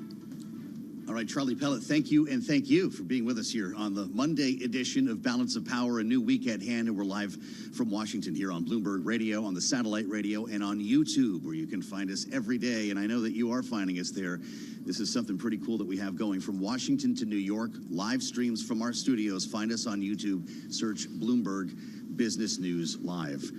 We've got a lot to talk about here, a lot to talk about after a wild weekend on the campaign trail, certainly on the golf course. And we have heard from Donald Trump this morning in an interview with Fox News Digital, the first comments from the former president since what is now being billed as a second attempted assassination attempt, knowing the suspect, from what we understand from authorities, did not even fire his weapon, but was apparently getting to be in a position to do so. Donald Trump telling Fox News Digital, quote, the accused gunman believed the rhetoric of Biden and Harris, and he acted on it, unquote. He went on to say, their rhetoric is causing me to be shot at when I am the one who is going to save the country. And they are the ones that are destroying the country, both from the inside and out. He went on to say they use highly inflammatory language. I can use it too, far better than they can, but I don't, unquote. We heard from Joe Biden, of course, the president that Donald Trump is talking about. He spoke with reporters in the driveway on his way out of the White House earlier. Let's listen. The one thing I want to make clear, the service needs more help. And I think the Congress should respond to their needs if they, in fact, need more services. So that's what we're going to be talking about. Are you concerned about the money in this environment? Personnel, they need more money. What kind of help do you think? I think we need some more personnel. I think they're deciding whether they need more personnel or not. We'll see what the Secret Service needs as Donald Trump today plans to meet with the acting director of the Secret Service. And there is news that Joe Biden has directed his team, this is according to a statement from the White House, to continue to, quote, ensure that Secret Service has every resource, capability, and protective measure necessary, unquote, to ensure Donald Trump's safety. That's according to a statement from the president, knowing the trouble with which the Secret Service has had securing golf courses for Donald Trump, knowing as well that he does not get the same level of security protection that the sitting president of the United States gets. And this is where we start our conversation with Laura Davison, who had a working weekend. Bloomberg Politics editor pulled out of a Sunday slumber, I'm guessing, Laura, once again with news like this, and just the news cycle, if you can speak to this broadly, that Americans have had to endure going back 2 months from Butler, Pennsylvania to now, having spent the weekend talking about Springfield, Ohio, and the madness, the rhetoric is really something to consider here. Laura, what should voters do with this information? Does it actually impact the race itself? I mean, I think that the broad takeaway here is that this race has been so calamitous, so disruptive, so, I hate to use the word, but unprecedented, and just all of the different inflection points there have been, just, going back to mid-July when the first assassination attempt occurred. What's really interesting is how much this is now just becoming a political event versus a security event versus, sort of viewed as a tragedy. We saw this with the first assassination attempt. There was a couple days of mourning, reflection, thinking about, what does all this mean? But then it would quickly pivoted to Biden dropping out of the race. In this situation, because the gunman didn't even get a chance to fire his weapon, it quickly became a political event. You saw both Democrats and Trump himself in his comments. Both sides are, continuing with fundraising, continuing with sort of this heated rhetoric, at each other. Right. The statements from Donald Trump that I just brought to our viewers and listeners here from Fox News Digital, if he's going to be blaming Donald Trump or Joe Biden and Kamala Harris for this campaign is about to take on a whole new course, isn't it? Yes, I mean, this is, you kind of really see that the knives are out, and that, after the first assassination attempt, we saw Democrats pull their ads from the airwaves. We saw, and you hear, both Harris and Biden in their statements saying, look, there is no room for political violence. But Trump is turning up the heat a little bit, saying, look, I can be inflammatory too. I'm not. That's not really true. Trump has, had multiple occasions of using inflammatory language, most recently at the debate just last week. Even at that debate, he did suggest that it was Democratic rhetoric that led to the first shooting in Butler, Pennsylvania. You might have seen the tweet from Elon Musk. I don't know your thoughts on this, Laura, but this has been since deleted. Elon Musk posting on his own platform X, quote, "And no one is even trying to assassinate Biden and Kamala," with an emoji of someone thinking here, a thought balloon. What does this do to the national rhetoric around this campaign? It doesn't turn it down, that's for sure. And you saw, the White House respond to this statement. There is sort of a clear, sort of concern that's building, all around of, what does political violence look like, in 2024? We've already seen 2 examples of this. Clearly this also raises questions just about, Trump's protection himself. But there is a lot of concern going into Election Day, after Election Day, that there will be more violence, which is a really, really scary thought. It really is. We're not going to talk about this all day today, but obviously this is a major story and one that we're covering here from a hard news standpoint. Gun charges have been filed against this individual, and we'll of course let you know as we learn more. We'll get into it with our panel later, but I wanted to just start with Laura here on this, and I appreciate your work and help on this matter, Laura. It's great to see you. Thank you for being with us, as always, here on Balance of Power. Laura Davison edits our political coverage here in Washington. Now, there is important news beyond this here in Washington, like funding our government. Lawmakers don't come back until tomorrow. And when they do, they may as well be starting from scratch, because what we saw last week resulted in nothing. This idea of a 6-month CR combined with the SAVE Act couldn't get enough Democrats or Republicans to make it happen. So there are great questions about what is going to happen with the clock ticking now. What are we, 15 days away? It's 2 Fridays off here, right? The 30th of September. And there's no floor action in sight. Now, there are many different sides to this story. When we talk about a potential shutdown, people get really bogged down into that. No one's calling for a shutdown right now.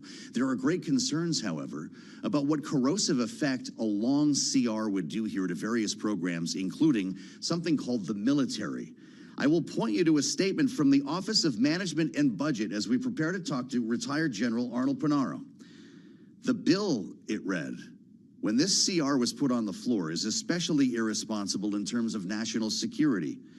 As a, quote, 6-month CR would erode our military advantage relative to the People's Republic of China, degrade readiness, and fail to provide the support our troops deserve, unquote. Arnold Panaro, a retired 2-star Marine Corps Major General, former staff director of the Senate Armed Services Committee, author of the book, The Ever-Shrinking Fight Force. General, it's great to have you back. Welcome. Good to see you today on Bloomberg. Can you put a finer point on this? What a 6-month CR would mean for our Pentagon? Well, first let me say, you can sleepwalk into a government shutdown. And so we should not rule out that possibility. Certainly people are saying they don't want it, but we've seen it happen many times before with the current situation. The second point I would make, picking up, and I'm going to stay clear of any political rhetoric, I'm a military man, but if you perimeter in your military is not secure, you bring in more people. It's clear to me that the Secret Service needs more people, more resources. You can't get that under a government shutdown. In fact, the Secret Service wouldn't be able to go to work, although they would be deemed essential personnel, but they wouldn't be paid in their support. And you certainly can't increase resources under a continuing resolution because it keeps it flat. So we're in as devastating as that would be, it would be even more harmful to our national security. Secretary Lloyd Austin sent a 9-page letter to the congressional leadership last week outlining all the devastations. And typically, at this time of year, we do a lot of hand wringings. This was very different because what we're talking about is a lack of purchasing power of about $40 billion. China doesn't operate under CRs. Russia, North Korea, Ukraine, we have to get our government funded and we have to keep the military funded. You would lose an actual cut, the program increases. They can't adjust over 168 modernization programs. There would be over 100 programs worth about $40 billion that couldn't get rate increases. The sequester will happen if the appropriation bills don't pass. All of this is totally avoidable. We knew at the beginning of this current calendar year in January, we were going to be under a CR. They could have passed this and gone home, gone back to get reelected. And so really it's inexcusable that Congress has not done its work again. We've now had 5 years of cumulative CRs on DOD. China can basically go from concept to first flight in 5 years. We take 25 years, and we've lost 5 years of government funding with CRs for our national defense. Incredible. 5 years without regular order. You mentioned an important word, General, the sequester. If this CR in fact passed, doesn't look like it will, but I guess a different 6-month version could. If it would end March 28th, walking us right up to the line to across the board cuts. If there is this is part of the Fiscal Responsibility Act, remembering from last year. If in fact there's no good old-fashioned budget, 12 spending bills, and nobody seems to see that coming anytime soon. This, I guess the point is, could get much worse, couldn't it? Absolutely, and frankly, being candid, we didn't see it coming back in fiscal 12 and 13. Oh, the sequester's never going to happen, and then it happened, and we got stuck with a sequester level for defense for 10 years, and we lost 5 years of readiness. And so we're in a very dangerous and uncertain and turbulent world. We cannot afford to go into 1 October, certainly not with a government shutdown, but also not tying our national security hands behind our back when one day we may have to move a carrier from the Indo-Pacific to the Mediterranean. We may send troops in harm's way. We live in a very dangerous world. This is so irresponsible on the part of the Congress. Break. I would say the Republican leadership in national security, the chairman of the House Armed Services Committee, Mike Rogers, the ranking member in Armed Services, Roger Wicker, the Republican leadership is very much on the national security side against what the Speaker has outlined 6-month CR with SAVE Act. So I want to give credit to the national security bipartisan group in the House and Senate. They're pushing back on this, but so far we don't have a solution. You are right, is creating a bit of a fissure inside the Republican conference here, inside the Republican Party. General, you've said a lot of things here, and I wonder if the idea of an emergency supplemental budget request for both the military and, as you mentioned, the Secret Service, if there is an additional request here, might be part of the lame duck session or had early next year. Is that the way this ends, with an emergency supplemental? We can't, on the Secret Service, we can't wait for the lame duck. Both candidates need security now. They need to beef up security. And there's a lot that goes with that. When they travel, when the candidates travel, they need all kind of support. They need local law enforcement. That has to be paid for. So even under a continuing resolution, it could adversely hamper the candidates' travel plans because they've got to be secure. So we can't wait for a lame duck for emergency funding for the Secret Service and frankly, for some of the things that our military needs to do right now. Can you speak, General, when you consider the idea of projecting power internationally, can you speak to the message that we are projecting as a nation when it becomes apparent that we're having trouble keeping our presidential candidates safe? I think it's a signal of extreme weakness, and frankly, deterrence is the key. We in the military, we're the last people that want to get in a shooting war. You want to deter war. For deterrence to be credible, you have to have the capability, so you have to have the forces in place. That has to be credible, and your adversaries have to know you'd be able to use it. If you can't fund your government and your government shuts down, you lose deterrence. And so, frankly, I think it sends a very grave signal of weakness, and I think that's one of the reasons why Secretary Austin, and I've been around a long time, decades and decades and decades, I have never seen a letter from a Secretary of Defense that is as damaging in terms of the adverse impacts on our national security as the one that he sent to the congressional leadership last week, and they ought to pay attention to it. Can the Republican hawks, in our last moment here, General, you mentioned, can the Michael McCalls, can the Wickers turn Speaker Johnson to a different position in the next 2 weeks on this? Well, I have the greatest respect for the bipartisan national security leadership, particularly the Republican leadership on national security. Let's see, they should listen. The Speaker should listen to them, and I hope he will. I can't predict because it's such an uncertain, because you have people in the Freedom Caucus that basically the isolationist wing in both parties. And so I would hope they would listen to Mike Rogers and Roger Wicker and Mike McCall and Ken Calvert and Mike Turner on the Intelligence Committee, just like I know that Speaker Schumer or Leader Schumer and Minority Leader Jeffries are listening to Adam Smith and Jack Reed and John Tester and Susan Collins. And Susan Collins, by the way, on appropriations, it said Maybe time for another family conversation. General Arnold Panaro, thank you, General, as always. This is Bloomberg.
We do check markets all day long here at Bloomberg. We are looking at a mixed Monday right now with the Dow higher, the S&P, NASDAQ, both in the red, and a 1.1% drop right now for the NASDAQ Composite Index. NASDAQ 100 Index also down by that amount.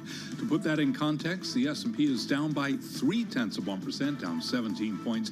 The Dow, though, higher, up 79 now, up by about 0.2%. Traders gearing up for this week's Fed decision kept driving a rotation rotation out of the tech mega caps that have powered the bull market in stocks.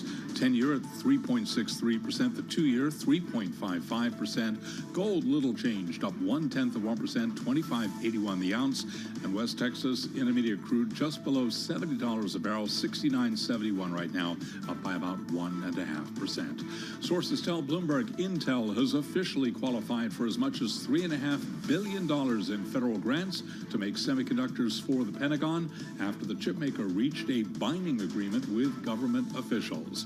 Intel shares they're gaining today by 3.4%. Again, recapping, stocks are trading mixed. S&P down 0.3%. For on-demand news 24 hours a day, subscribe to Bloomberg News Now, wherever you get your podcasts. I'm Charlie Pellet. Balance of Power continues. Once again, your host.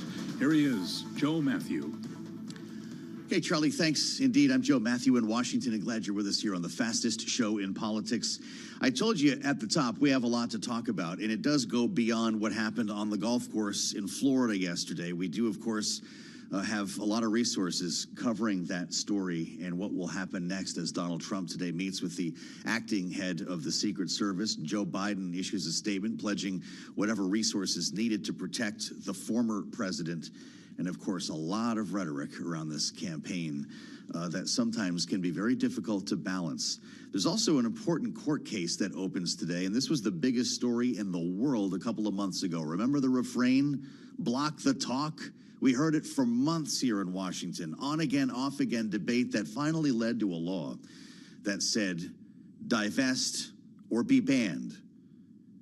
TikTok, of course, disagrees with that outcome and is taking it now to court. Interesting today as federal judges look at the arguments here, the legal argument to stop this law, remembering that this was largely a First Amendment argument when it was still being debated in Washington. And I'm glad to say that Michael Shepard is with us right now to talk about this. Bloomberg senior editor for technology and strategic industries, and no stranger to the world of politics. Michael, thanks for coming in to talk to us about this. I'd love to get a sense of the arguments. I guess they've already been had. This hearing is done. And what comes of this? People are waking up kind of reminded about this law to divest or be banned. What does TikTok say? Well, it had slipped from view for a little bit, but lawyers from the company and the government have been working around the clock really since President Joe Biden signed the measure at the end of April. It was part of a larger foreign aid package slipped in there. ByteDance must sell TikTok or the app will be banned in the U.S. by January 19th, 2025. So there is not much time for the government or the company to prevail in this case. TikTok is seeking to overturn it on First Amendment grounds, but it's making a couple of other arguments too. One is that divestiture is really impossible. It's off the table because it's commercially unviable. Like TikTok won't be able to survive in its current form if ByteDance is forced to sell it. Two, it's technically unfeasible. You can't disentangle the algorithm that makes TikTok TikTok. So it makes it so special in aiming videos at its users so accurately and effectively. It is impossible to separate that algorithm, the crown jewels really of the company, from ByteDance. And they also note that the Chinese government would never permit a sale of something so valuable from a company that is held in such esteem. And China would have to sign off on this, which is something yes, people they tend would. to forget. And in fact, they have signaled that they have a reluctance, just as the U.S. has its own versions of export controls, to letting go of this technology because it is seen as something that is sophisticated and valuable. But that is also part of the U.S. government's argument that the government in Beijing, because of this Chinese ownership, the government in Beijing exercises some control over ByteDance in that if they want data, if they want information from the company, ByteDance would be forced to provide it, and that could include data on U.S. users. And there are 170 million of them here, according to the company. Both sides have asked for a decision by December 6th. I believe. Some think that this goes to the Supreme Court. Michael, what are the next steps It's here? widely expected that this would go to the Supreme Court no matter who prevails. But ByteDance was very clear in its initial filings when it opened the lawsuit not long after Biden's signature, but the ink dried on the law from President Joe Biden. They made very clear they were willing to fight this all the way to the bitter end. Yeah. They see it as an existential question for the app in this country. And likewise, the government sees a very significant national security consideration at stake here, too. They acknowledge that there are First Amendment concerns, but they do say that national security trumps them in this case, because it is not so much, according to the government, user speech, like what they are saying, that is being that is at issue. It is really the ownership and the risk of control by a foreign adversary, namely China. I'm really compelled just by the role that tech is playing in American politics right now. It's not just the war against TikTok. People don't know what to do with X, that we used to call Twitter. Elon Musk has now deleted his most recent post here, musing openly about why there hasn't been an assassination attempt against Joe Biden or Kamala Harris. You can't separate tech from politics in Washington, can you? You really can't, or globally either, because we have seen social media, various platforms, X, but also Telegram and others, being somehow implicated in instigating either violence or just promoting disinformation and falsehoods that could change people's minds with respect to casting votes or thinking about a public issue. We saw that even before the assassination attempt against the president over the weekend, former president over the weekend. We also saw this in the wake of the debate when former President Donald Trump, during his debate with Vice President Kamala Harris, he invoked the widely debunked tale that migrants in the Ohio town of Springfield were eating neighbors' pets. And that tale had been widely rejected, and even before the debate, and yet it has this staying power. And that raises questions about, how do governments, how do, users even police social media, and how do they take things off platforms like that, and then how do they react to them in real life? Yeah, or can you take them off? The echo chamber is deafening sometimes. Really Michael, it's great to talk to you. Thank you, Joe. Michael Shepard with us here in Washington. The other big conversation, of course, that is coming out of the nation's capital today is about interest rates. I thought the argument was 25 versus 50. Now we're talking about 75? Or is that just Elizabeth Warren? Michael McKee is with us from World Headquarters in New York, of course, Bloomberg's senior editor for The Economy. It's great to see you, Michael.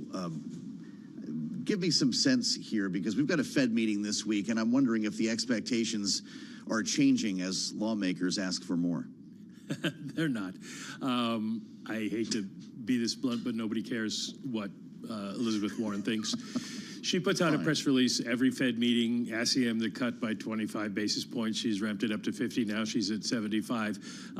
Goes in one ear and out the other. The Fed does not listen in terms of directions on what it should do. They certainly talk to and explain things to lawmakers on Capitol Hill constantly. Jay Powell's been up there perhaps more than anyone except for maybe Chuck Schumer, but they don't care what members of Congress say about what interest rates should be. They'll just ignore it and do what they want.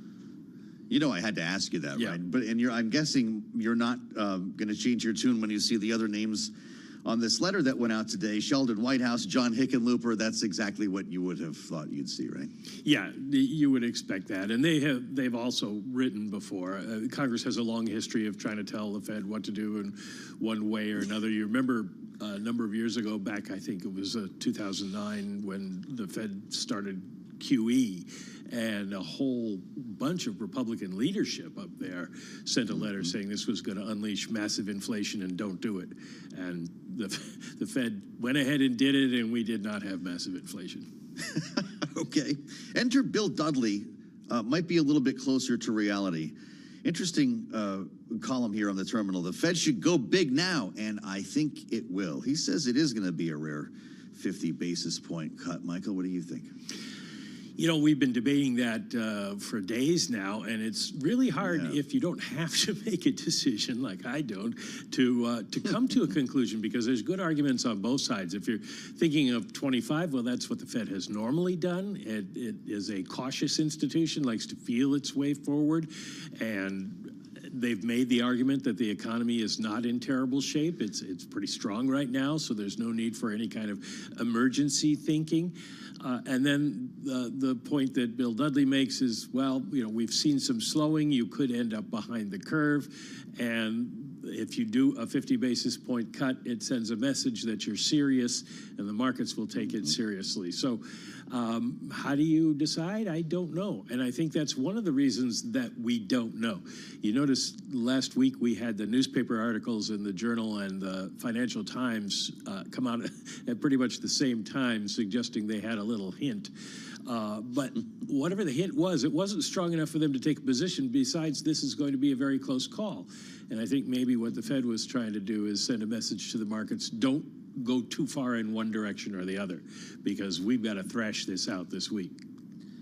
Well, we've got a couple of things. I mean, you just said they would take the Fed more seriously, but some think that the Fed would spook the market if it chose to go 50. But you could probably speak to the fact that in a real world, if there's a real impact, there'd be very little difference between the two, right? Well, the average person isn't going to notice. It takes, first of all, 6 months or longer for rate moves to get into the economy. So never mind what the presidential candidates say. This isn't about politics. It isn't going to help one candidate or another. But it's also small enough, even with 50 basis points, that it isn't going to make such a huge difference that it'll supercharge the economy right away. Now, come back at the end of next year, and if we've done a whole lot more rate cuts, then you start to see it impact. But it isn't immediately going to do something.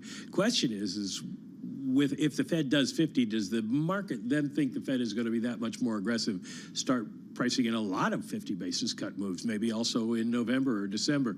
And that would get you some monetary policy into the economy fairly soon, but also could risk inflation. Just a minute left here, Michael. How delicate of a dance is this news conference going to be then for Jay Powell when he takes questions from people like you this week? It's going to be one of the harder ones for him. I mean, this is the first meeting we've gone into not knowing what the monetary policy decision was going to be in a very, very long time. So whichever side he comes down on, he's going to have to explain very carefully what the Fed is thinking at the risk of being misinterpreted. So I'd say this is one you want to pop the popcorn, sit in front of the Bloomberg screen. I was going to say TV, but Bloomberg screen, because you got to trade what he says, right? Exactly. And yes. And watch closely.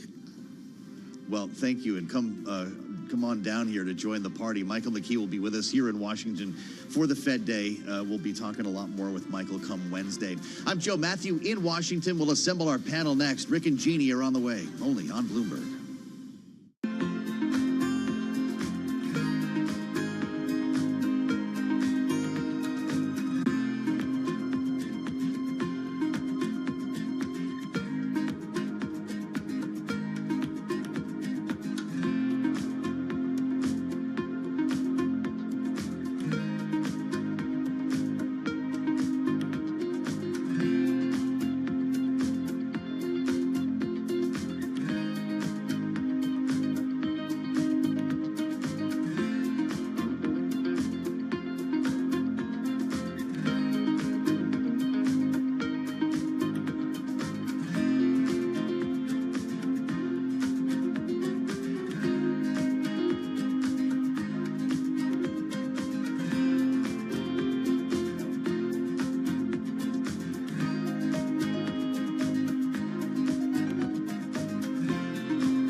12:40 on Wall Street. We do check markets all day long here at Bloomberg. Bets on a half-point Fed rate cut Wednesday keep growing.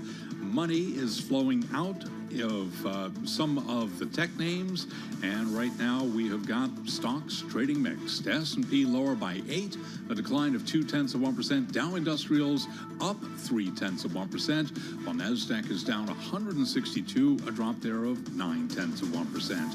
10-year at 3.63% with a 2-year that's yielding 3.55%. Gold up $3 the ounce to $25.81, up 0.1%.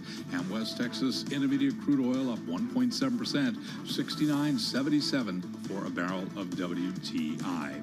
The Fed's regional factory reports are starting to roll off the assembly line. Bloomberg's Vinny Del Giudice explains. The New York Fed's factory index is up, signaling growth for the first time in nearly a year. Bloomberg Economics sees the gains as fairly broad-based. Factory orders and shipments both improved in September's New York report, though a measure of factory employment remained weak. We'll get the next round of regional factory data from the Philadelphia Fed on Thursday. Vinny Del Giudice, Bloomberg Radio. Bausch and Lomb shares are now higher by 13.7% after a Financial Times report that the eye care company is considering selling itself to disentangle from its debt-laden parent company. Again, Bausch and Lomb shares up by 13.7%. Again, recapping, it is a mixed Monday. The Dow higher, S&P lower now by 9, down 0.2%.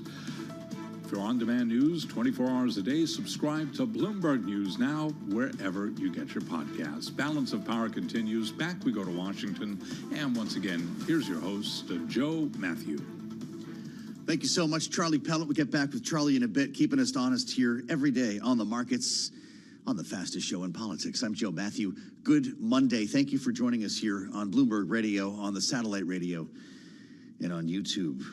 We've heard from Donald Trump again today, twice so far, once on Fox News Digital, in which he said, quote, believe the rhetoric of Biden and Harris, and he acted on it, referring to the accused gunman, if we can call him that, and never fired a shot, but had an AK-47, a couple of backpacks, a GoPro camera, and what the FBI is now investigating as a second attempted assassination of Donald Trump. The former president went on to say on Fox, quote, their rhetoric is causing me to be shot at when I am the one who is going to save the country. He just posted on Truth Social a bit of a follow-up here, and I'll tell you what, I'm not going to read the entire thing to you because it's a long one. The top half of this post is in lowercase, the bottom half in uppercase. I'll read the lower because it has to do with what occurred yesterday on the golf course. The rest of what he wrote is about the border. Quote, the rhetoric lies as exemplified by the false statements made by Comrade Kamala Harris during the rigged and highly partisan ABC debate and all of the ridiculous lawsuits specifically designed to inflict damage on Joe's, then Kamala's political opponent, me, has taken politics in our country to a whole new level of hatred, abuse, and distrust. Donald Trump then writes, because of this communist left rhetoric, the bullets are flying, and it will only get worse! Exclamation point. I'm glad that Rick and Jeannie are both with us here. Our signature panel is back together following the weekend. Of course, Bloomberg Politics contributors, Jeannie, Senior Democracy Fellow with the Center for the Study of the Presidency and Congress and Political Science Professor at Iona University. Rick is a partner at Stone Court Capital and Bloomberg Politics contributor. Let's start wide open here.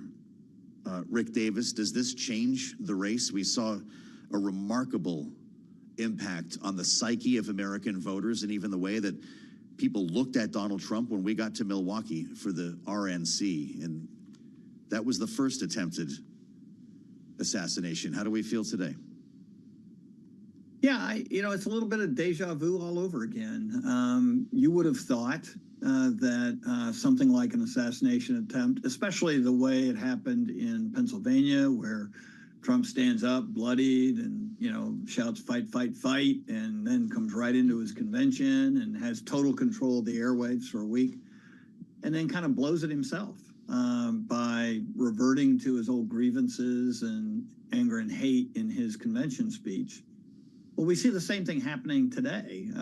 Here was an opportunity for him to let there be some empathy for him, let there, be some support, for what he's going through with these attempted assassinations. But instead, he turns it onto his opponents, blames them, talks about their hate, their grievances, they're causing political violence. And yet, at the end of the day, it's really been his bread and butter since he started this race. Fundamentally, this is a very static race. Not much of his numbers have changed since the day he got in a race 2 years ago. And they're not going to. There is somewhat of a cap on his growth and a very strong base below him. And he's not proven that he could attract new voters. And so my guess is this isn't going to be one of those moments that gives him entree into new voters, because he just won't allow it to happen. He just reminds them who he is. That being said, it's also relatively static on the Democratic side. Short of a run-up where the Democratic base consolidated around Harris, there hasn't been much new movement. So, what we see is a race that's kind of locked in, and nothing happening between now and Election Day, even these kinds of events that I think are going to significantly reshape the campaign. Mm-hmm. Jeannie, your take on the impact this has overall? And Donald Trump now essentially blaming Democrats. He says because of this communist left rhetoric, the bullets are flying and it will only get worse. He also said to Fox News Digital, they use highly inflammatory language. I can use it too, far better than they can, but I don't. How do you interpret those? Well, I think, first of all, I don't think we can be surprised that there was a second attempt, except for the fact that the Secret Service, I think we need to have a lot more information as to why. The first thing they say in that press conference yesterday is if he was president, he would get more protection. Well, gosh, when the guy's already been, the victim of attempted assassination once, let's give him that protection now. Let's close that perimeter. Let's let him golf safely. So there are security questions here. And we should underscore, today was the day that the Secret Service was supposed to release the report on Butler. And even Senator Blumenthal, a Democrat with no love lost between him and Trump, said we will be shocked by what's in that report. So from a security perspective, there's an awful lot that is stunning that we are seeing a second attempt. From a rhetoric perspective, I am not surprised at all. I'm going to try to be as nonpartisan as I can, Joe Matthew, and say both sides have defined this race in the most, sort of earth-shattering rhetoric and phrases they can use. If X is elected, my opponent, the United States, is done. If the other guy is elected, the country comes to an end, no more democracy. I don't think we can be surprised then when one or two people actually take that rhetoric as real. They actually act on it. And, who knows what this guy's motives were yet, but that's what I think we're seeing happen. And so it is incumbent on our leaders to take responsibility. And what Donald Trump said today on Truth Social, what he said to Fox Digital, that is the height of irresponsibility. Just as I would add, Vindman's wife over the weekend in Virginia, her statement on X, also irresponsible. We demand and should demand leadership. If we don't, we get what we pay for, and that is what we are getting now. And shame and pox on all their houses. It is irresponsible on all sides to do this, and Donald Trump is equally irresponsible today. Well, Elon Musk may have topped them all, Jeannie. I don't know if you saw this post he made on Twitter here. I guess it's been deleted since. Quote, and no one is even trying to assassinate Biden/Kamala, with a thinking emoji on that. I'm going to wade into the waters that we experienced on Sunday morning. Before this occurred, before this happened at the golf course, J.D. Vance was making the rounds here. We're talking about rhetoric on both sides. This particular one, when it comes to the Springfield, Ohio matter, it came out in the debate. If you've been listening to the show, you don't need me to tell you, accusing, in fact, legal Haitian immigrants of eating domesticated animals. Donald Trump added geese to that, and we know that it had been debunked before it ever came out in the debate. And J.D. Vance spent some time taking questions about this on Sunday morning, in this case on CNN. Let's listen. Can you affirmatively say now that that is a rumor that has no basis with evidence? Dana, the evidence is the firsthand account of my constituents who are telling me that this happened. And by the way, I've been trying to talk about the problems in Springfield for months, and the American media ignored it. But it wasn't just a meme, create stories so that the American media actually pays attention to the suffering of the American people, then that's what I'm going to do, Dana, because you guys are completely letting Kamala Harris coast. I have to create stories. Remarkable line there, Rick, and I'm still not sure if he meant that the way it sounded. But when you think about what happened on the golf course, the Proud Boys marching around Springfield, the next 7 to 8 weeks here could be fraught. How do you respond to a presidential campaign doubling down on something that clearly disrespects the truth? Yeah, I think it's, first of all, shout out to Dana Bash. I mean, she gets the interview, first one with Vice President Kamala Harris, and makes no news whatsoever. Then she gets one with this vice presidential nominee and makes tons of news. He wasn't supposed to. He's talking to the press all the time. Freudian slip. I create stories. I don't care what he meant. What he said was he creates stories, and the way I say it is he invents them. Come on. They need to stop this kind of, sort of made-up rhetoric. The idea that a story like this would make its way to a presidential debate in front of 61 million Americans who honestly don't know any better. They've never heard of Springfield, Ohio, or what's going on with the migrant crisis there, as if there is a migrant crisis. And then they double down on it when they've been fact-checked in real time and still continue to pursue it, now claiming it's the only way to get the attention of my constituents in Springfield. Well, everything I've heard from press that the mayor himself has done, the sheriff, is they don't want this kind of attention because it's resulting in political violence of its own right. Bomb threats being called in to various institutions in Springfield. I mean, they're creating a battle zone where none existed. It's not the migrants who are the problem with Springfield. It's the Republican ticket, from what I can tell so far. Donald Trump says he's going to Springfield. We don't have a day or date here, Jeannie, but the temperature's still rising on this story. And after what we saw on the golf course yesterday, what could Donald Trump or Joe Biden or J.D. Vance or Kamala Harris do to keep Springfield, Ohio, from becoming the nexus of political violence in this campaign? It is absolutely a scary thought. I think there are steps that they can take, and I hope the president takes them. There was a call long before any of this happened for a safety commission for this election, and this was by intelligence and security folks. There's a long report on the increase in violence. The president should act on those recommendations. But beyond that, I think from J.D. Vance's perspective, there's not much more to say. He's a vice presidential nominee standing up on national television saying, I create stories for attention. What more do you need to say? Democrats are going to use it in ads. Kamala Harris will use it in the debate. This is a man who can't be trusted to tell us the truth. And it's not somebody telling us that about him. He said it about himself. And so, remarkable interview. If I was Donald Trump, I would not be happy with it.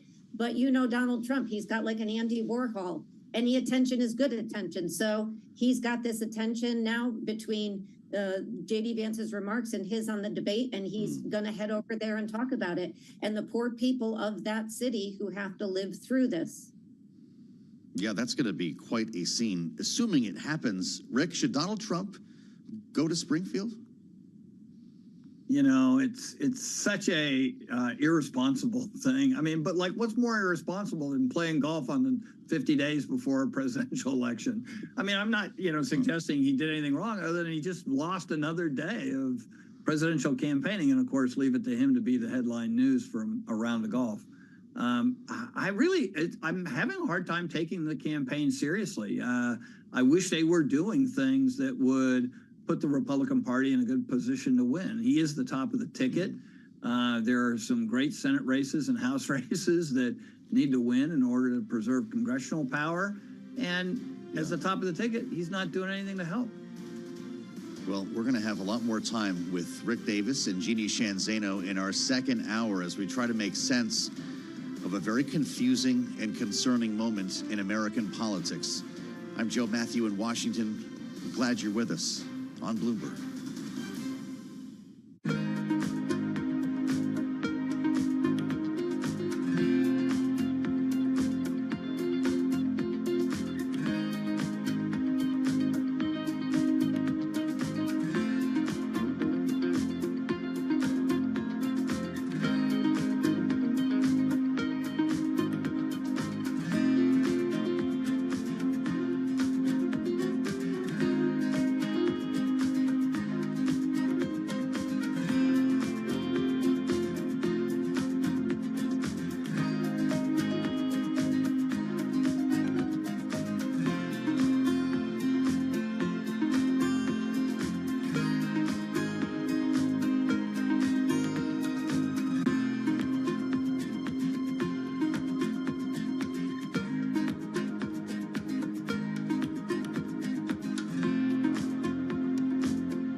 politics to the world of business.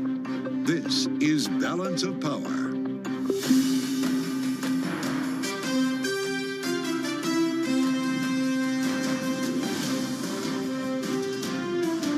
Live from Washington, D.C. Donald Trump blames rhetoric from Democrats for the second assassination attempt. Welcome to the fastest show in politics. As the former president speaks out this day, a suspect is charged with gun crimes. I'm Joe Matthew alongside Kaylee Lines in Washington. as we try to pick up the pieces from another wild turn on this campaign. Kaylee, there are questions about the impact, if any, this will have on the presidential race and the level of protection that Donald Trump should be afforded.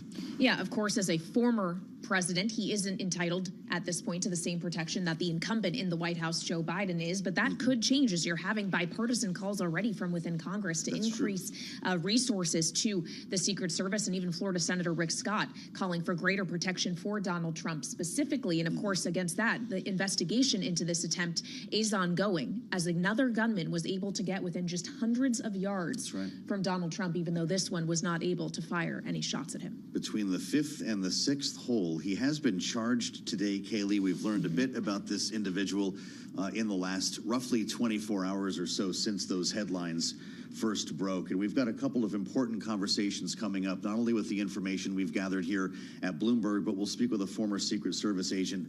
Dr. Brian Gant will be with us, along with the Palm Beach County State's Attorney, a familiar face and voice to people on Bloomberg, who found himself at a podium yesterday. Yeah, Dave Ehrenberg will bring us the latest on this investigation and what kind of charges this would-be gunman will be facing. And of course, our political panel, Rick Davis and Jeannie Shanzano, will be here as well as we consider the political environment in which this situation has arisen. Donald Trump on True Social blaming communist left rhetoric from Joe Biden and Kamala Harris. So we have a lot to get through this hour, but let's begin, as always, with a check on the markets. And Charlie Pellet has a look from New York. Hey, thank you very much. And here's what's going on. We are looking at a mixed market on this Monday. Back to work Monday after the market ripped higher last week. Today, down on the S&P, little change, down 0.1%, down 6 right now. Dow Industrials up 126 now, higher by about 0.3%, while the Nasdaq Composite Index is tumbling 142 now, down by about 0.8%. Traders gearing up for this week's Fed decision are driving a rotation out of the tech mega caps that have powered the bull market in stocks. 10-year at 3.62%, with the 2-year right now 3.54%. Gold up just about $6 the ounce, up 0.2%, 25.83. And West Texas Intermediate crude oil trading higher by 1.6%, still below 70, 69.78 right now on WTI. Apple is lower after a closely watched analyst, Ming Chi Kao at TF International Securities, warned that demand for the firm's new iPhone 16 Pro model has been lower than expected. Apple shares down now by 3.1%. We're also keeping an eye on Boeing shares. They're down 1.6%. Boeing this morning said it is instituting a range of cost-cutting measures as the plane maker faces the prospect of an extensive strike, including a hiring freeze and temporary furloughs for many employees. Again, Boeing shares down now by 1.6%. Again, recapping a mixed Monday here. The Dow higher, the S&P, NASDAQ, they are both declining. For on-demand news, 24 hours a day, subscribe to Bloomberg News Now, wherever you get your podcasts. Balance of Power continues. Back we go to Washington. Once again, your hosts, Joe Matthew and Kaylee Lyons. All right, Charlie Pellet with a look at the Monday trade in this Fed week. Thank you so much. It's, of course, a big week in politics as well, as every week seems to be now, especially in the last 9. Because remember, it was 9 weeks ago yesterday that Joe and I were in Milwaukee in the aftermath of the first attempted assassination against Donald Trump in Butler, Pennsylvania, when, of course, he actually was shot and the assailant was killed.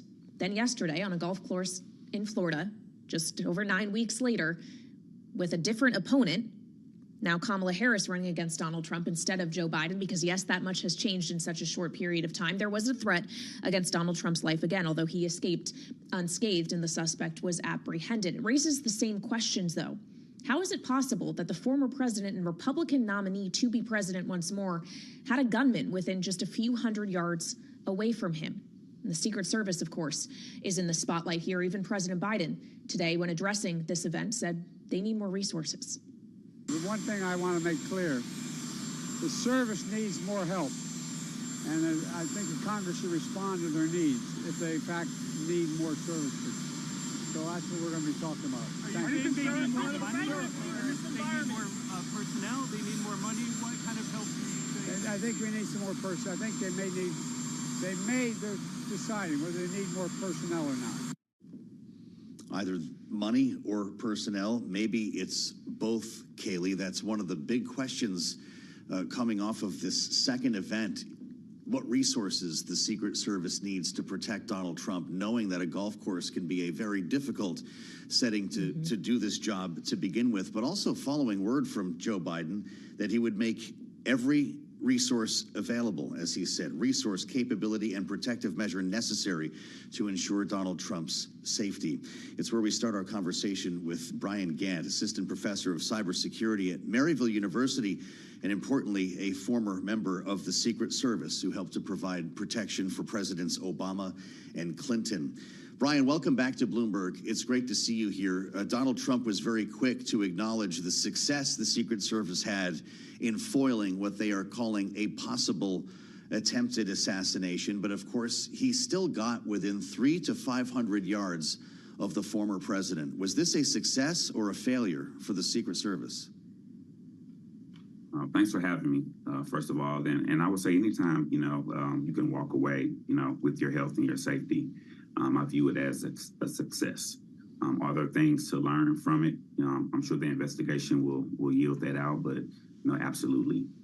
As President Joe Biden mentioned, resources, and this is something that I've harped on in previous interviews as well. The Secret Service is a relatively small agency. In terms of agents, I believe maybe 3,000 or so worldwide. And so when you think of the mission that you have and you think of protecting sites like the first assassination attempt or sites like the golf course, these types of sites have a lot of different areas where you can have a shooter's nest, as you saw in this particular case, areas of egress, ingress. And so you have to make sure that, you have the appropriate resources to provide that 360 coverage, around sites that you saw yesterday. But what scaling up of resources would actually provide coverage for, say, an 18-hole open-air golf course, realistically? I just wonder if there's enough staff and personnel in the world to make this a completely foolproof scenario for the former president, who, of course, golfs a lot. Yeah, nothing is foolproof. But I think the sheriff mentioned this before in his press conference. He talked about how he felt as though, or he knows that the former president Trump doesn't have, or he's not a sitting president, right? And so he doesn't have the cadre of resources that you might see Joe Biden have. And even with his threat level being high, he still doesn't. Everyone knows when the president is in town. You see the big motorcade. You see the number of local resources, state and federal police. I'm not saying that it has to be to that degree, right? But there has to be some middle ground. And with that middle ground, there's a lot of resources from the local and state level that are involved with that 360 coverage. You're tapping into the county departments, the sheriff's departments, the local PDs.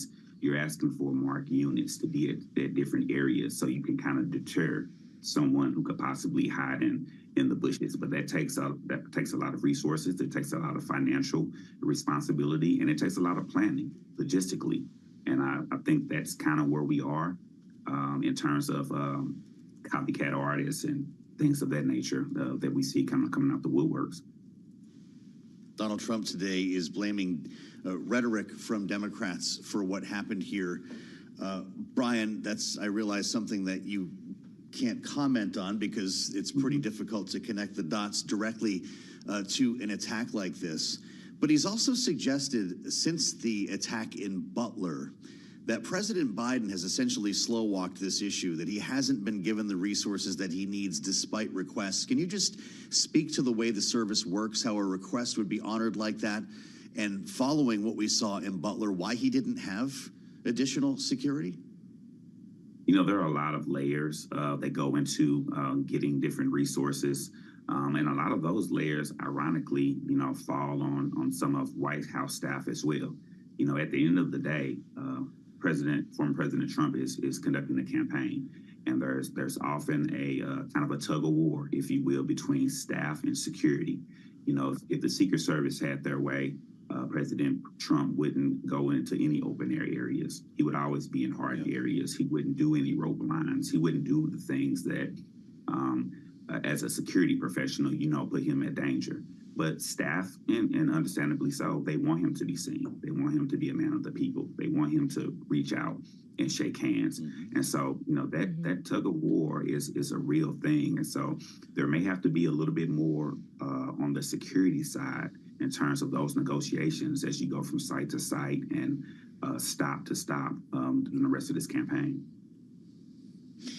Well, Brian, it's not just the slow walking allegations that Donald Trump is making about President Biden, but also rhetoric that he says both President Biden and Vice President Kamala Harris have been using, that he said this particular would-be shooter believed, and that this is the reason for the attempts on his life, especially given your focus now on cybersecurity. To what extent should we be factoring rhetoric into this and the kind of theories that can be propagated online through social media, and how hard that could be if you're the Secret Service or another charged with protecting a candidate or former president to filter through when there's so much of it out there?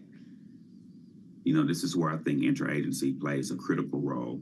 I spent 5 of my federal government years with the FBI as an intel analyst before I became a Secret Service agent. And combing, those sites, looking for the rhetoric, whether it be homegrown militias or international aspects, that interagency communication, and that communication filtering to agents on the ground, agents on the shift, professional staff within the organization, providing threat intelligence, real-time threat intelligence, I think will be very, very important moving forward. In terms of, conjecture or the walking the back of whether or not President Biden is offering those resources, I think the service is focused, and rightly so, on the facts at hand, and hopefully the different layers of government. Hopefully they can get through some of this red tape and provide those agents on the ground with what they need. Mr. Gantz, great to have you back. Assistant Professor of Cybersecurity, Maryville University, a former Secret Service member. Brian, thank you for being with us again here on Bloomberg. We did not anticipate having a reason like this to call you again so quickly. I'm Joe Matthew alongside Kaylee Lyons as we try to pick up the pieces and not only understand what happened yesterday, but where this investigation is headed. Speaking to many of the issues we just discussed with Brian Gant, Palm Beach County Sheriff Rick Bradshaw in a news briefing yesterday. Let's listen.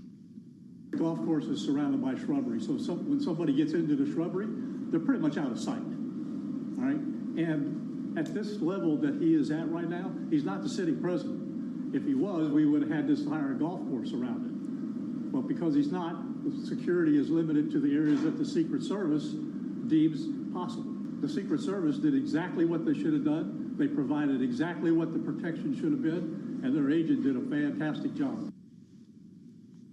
Palm Beach County Sheriff Rick Bradshaw. And if you're joining us on Bloomberg Television or on YouTube, you saw standing just behind him in that news conference our next guest, Dave Ehrenberg, who is the Palm Beach County State Attorney, is joining us here on Bloomberg TV and radio. Dave, it's always good to have you, even despite circumstances like this. We understand now that the would-be assailant has been charged after appearing in federal court today with possessing a firearm despite being a convicted felon, as well as possessing a firearm with an obliterated serial number. But are more charges possible here? It's possible because these charges you saw on the firearm charges are the lowest hanging fruit. In that, I think they're the easiest to prove. You don't need to show intent. You just have to show that he's an ex-felon, check, and that he was in possession of a firearm, check. Also, for the second charge of obliterating the serial number, I mean, it is what it is.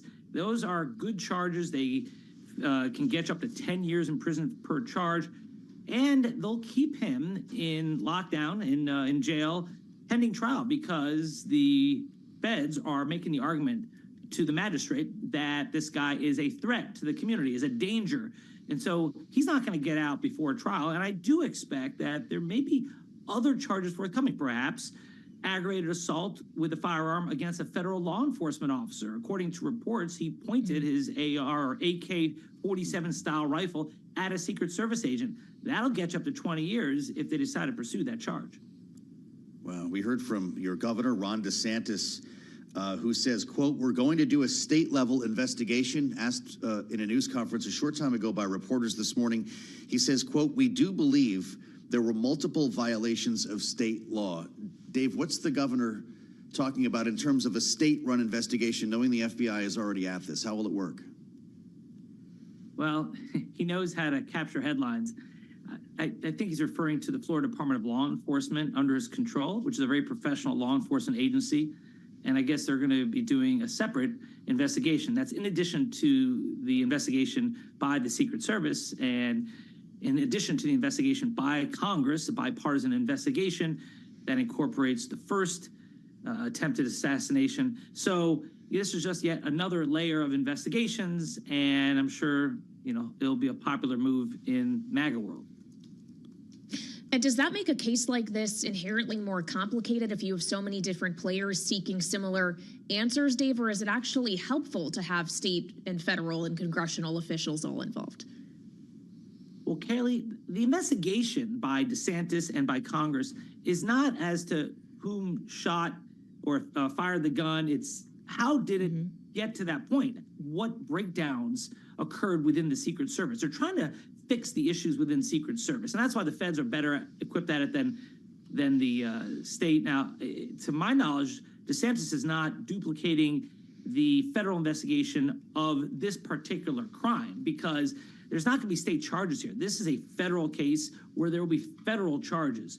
So I think what Governor DeSantis is talking about is to investigate how someone was able to breach the shrubbery, the property of Mar-a-Lago without Secret Service, the golf club without Secret Service knowing about it. So, some would call that political, others would call it smart politics, whatever it is. I don't think it's necessarily important right now. I think the most important thing is to fix the problems within the Secret Service and to also make sure you've got the right charges against this guy so he's held accountable to the fullest extent of the law.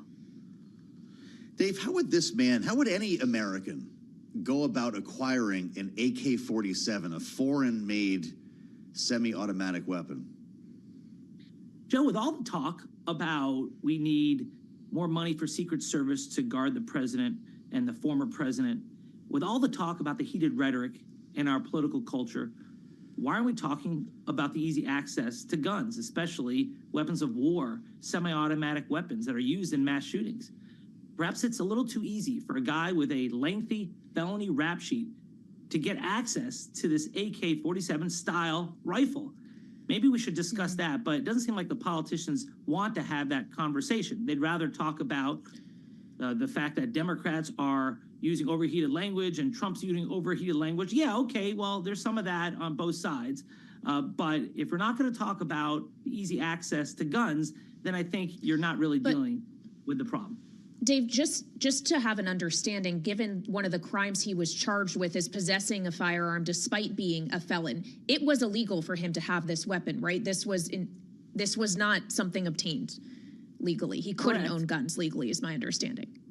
That's correct. But the fact is, you see these weapons still on the streets so easily accessible. You used to have a assault weapons ban in this country.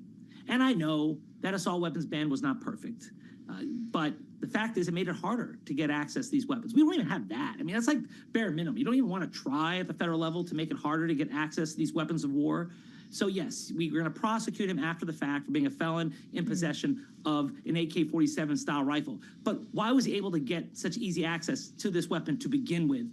And until we talk about the easily accessible weapons, like in this case, like the case where the young man in Georgia got access to a similar weapon and then shot up a school, then we're really doing a disservice because you're not dealing with the full problem. And meanwhile, we'll do these grandstanding investigations of how the guy got past Secret Service. Okay, that's fine. But you need to talk about the guns or else you're not talking about the whole problem. As we spent time with Dave Ehrenberg, Palm Beach County State Attorney, can you bring us in the room for a moment? Yesterday, Dave, we just showed our viewers and listeners a snippet of the sheriff talking in what was, I'm sure, a very stressful moment for law enforcement in Florida yesterday. What was it like behind the scenes? How did the sheriff do? Sheriff was great, and he really led the coordinated effort among local, state, and federal officials. It was like you would imagine it. There were no turf wars. We met beforehand around a table and discussed who would go first, and we at the state level we're going to go first with a motion for pretrial detention so this guy would not slip through the cracks and be released. We were going to go first with warrants to arrest him for state crimes. And then after the press conference, the federal officials told me that they had decided to move forward with charges. And so we then stood down. And that's the way it should be. There was no turf war. We are happy to defer to the feds. They're the right agencies to deal with this. And so we've been working really well together. And there is a press conference again today at 4 p.m. I won't be at this one, but it will be with the sheriff and federal officials. That's the type of cooperation you want to see. And finally, Dave, considering the investigations into the first attempt on Trump's life from back in July are still ongoing, there's many questions still unanswered. How quickly, at least in terms of the legal aspect and the actual prosecution of the suspect in question, do you expect this process will play out? Well, as compared to the first one, you have a live suspect, and we want to know exactly what motivated him. It's important to know, so we're going to look thoroughly through his social media, through all his statements, all his posts. And what we're seeing right now is a guy who has a screw loose, who is very zealous about the war in Ukraine, and he's on the right side of that one, thinking that the Ukrainians are the good guys and the Russians are the bad guys in this one. Yes, I would agree, but he seems to take everything a step too far. He's out there trying to recruit Afghans to fight in the war, and he's so upset about what's happening that he's going to get a semi-automatic weapon and try, apparently, to assassinate a former president. He's lost his sense of morality. If he's able to see the good in the Ukrainians and the bad in Putin, but unable to see how evil his alleged act would have been to try to kill former President Trump. So, yeah, clearly he's not all there. But then again, normal people don't try to commit crimes like this. Dave, we're out of time, but I have to ask you about something that just emerged from court earlier. This court filing about this individual finds that he apparently was camped out waiting for Donald Trump to appear for more than 11 hours, that he was in that so-called shooter's nest that Brian Gant referred to for 11 hours, according to cell phone location data obtained by the FBI. Does that in any way change the contours of this case and the way you're looking at it? No, this has always been an investigation of an attempted assassination of the former president. The fact that he hid for 11 hours does help us understand how he got by Secret Service, which was all over Mar-a-Lago. But it is a little too easy to sneak through the bushes and to look through that fence. But fortunately, the Secret Service saw him before he could do anything. And the Secret Service are the only ones, according to my information, that fired shots. After shots were fired against him, he then ran and fled. But it does show you the lengths people will go to try to do bad things. It's great to see you, Dave, and I appreciate your joining us. I know that this is a very busy and wild moment for your office down there. Dave Ehrenberg, Palm Beach County State Attorney. We got it from the source there, Kaylee. Really interesting and important conversation with new information here from Dave, who was in the middle of all that yesterday. Yeah, and of course, when we're considering that location data and the sheer duration of the time that this suspect spent near the golf course, it does, again, raise questions about how he possibly could have gotten that close, and that there wasn't a security sweep prior to Donald Trump's game even That's started. right, because that would have placed him there quite early in the morning for someone who was discovered around 1:30 p.m. We're going to have a lot more on this with our political panel. Rick Davis and Jeannie Shanzano are up next. We want to keep tabs on the markets for you, of course, as always. Let's get to Wall Street right now with Charlie Pellet in New York. Hi, Charlie. Hi, thank you very much, Joe Matthew. And here's what's going on. Back to work Monday. We're looking at a mixed Monday right now with the Dow Jones Industrial Average higher, holding on to a gain now of 0.3%. Both the S&P, NASDAQ 100 index, they are in the red. Little change right now, down 0.1% on the S&P, lower by 5. NASDAQ, though, down 146. Rotation out of techs down 0.8%. NASDAQ 100 index also lower, down 0.8%. But the Russell 2000 index of small cap shares up now by about 0.2%. We've got the 10-year yielding 3.62%, with the 2-year at 3. 3.55%. Gold up $4 the ounce, up 0.1%, 25.81 on the precious metal, getting closer to 2,600. And West Texas Intermediate crude up now by just about 2%, 70.03, back above 70 on West Texas Intermediate crude. Charles Schwab shares, they're advancing up 2.5%. Schwab says revenue is rebounding after slipping early this year as fewer customers shift money in search of higher yields. So again, recapping here, we're looking at a mixed market, little change on the S&P, down now by 0.1%. For on-demand news 24 hours a day, subscribe to Bloomberg News Now wherever you get your podcasts. Balance of Power continues. Back we go to Washington. Once again, your hosts, Joe Matthew and Kaylee Lyons. All right, Charlie Pellet, thank you so much. I'm Kaylee Lyons alongside Joe Matthew, live in Washington, where, of course, we are all still grappling with the aftermath of another attempt on Donald Trump's life yesterday. This, of course, the second in the span of just a few months. But in the aftermath, the language around it is a little bit different. Remember, in the eve of the RNC, when Donald Trump had just been shot in the ear, he talked about unity and it being a moment to bring the country together. What we're hearing instead from the former president this time around is about rhetoric from his opponents. This just posted on his Truth Social within the last hour. The rhetoric lies as exemplified by the false statements made by Comrade Kamala Harris during the rigged and highly partisan ABC debate. Goes on, has taken politics in our country to a whole new level of hatred, abuse, and distrust. Donald Trump says, this is a quote, because of this communist left rhetoric, the bullets are flying, and it will only get worse, Joe. Yeah, that post goes on quite a bit longer in all caps talking about the border, but that's consistent with what Donald Trump said earlier to Fox News Digital. Yep. He said the accused gunman, quote, believed the rhetoric of Biden and Harris, and he acted on it. Going further to say they use highly inflammatory language. I can use it too, far better than they can, but I don't.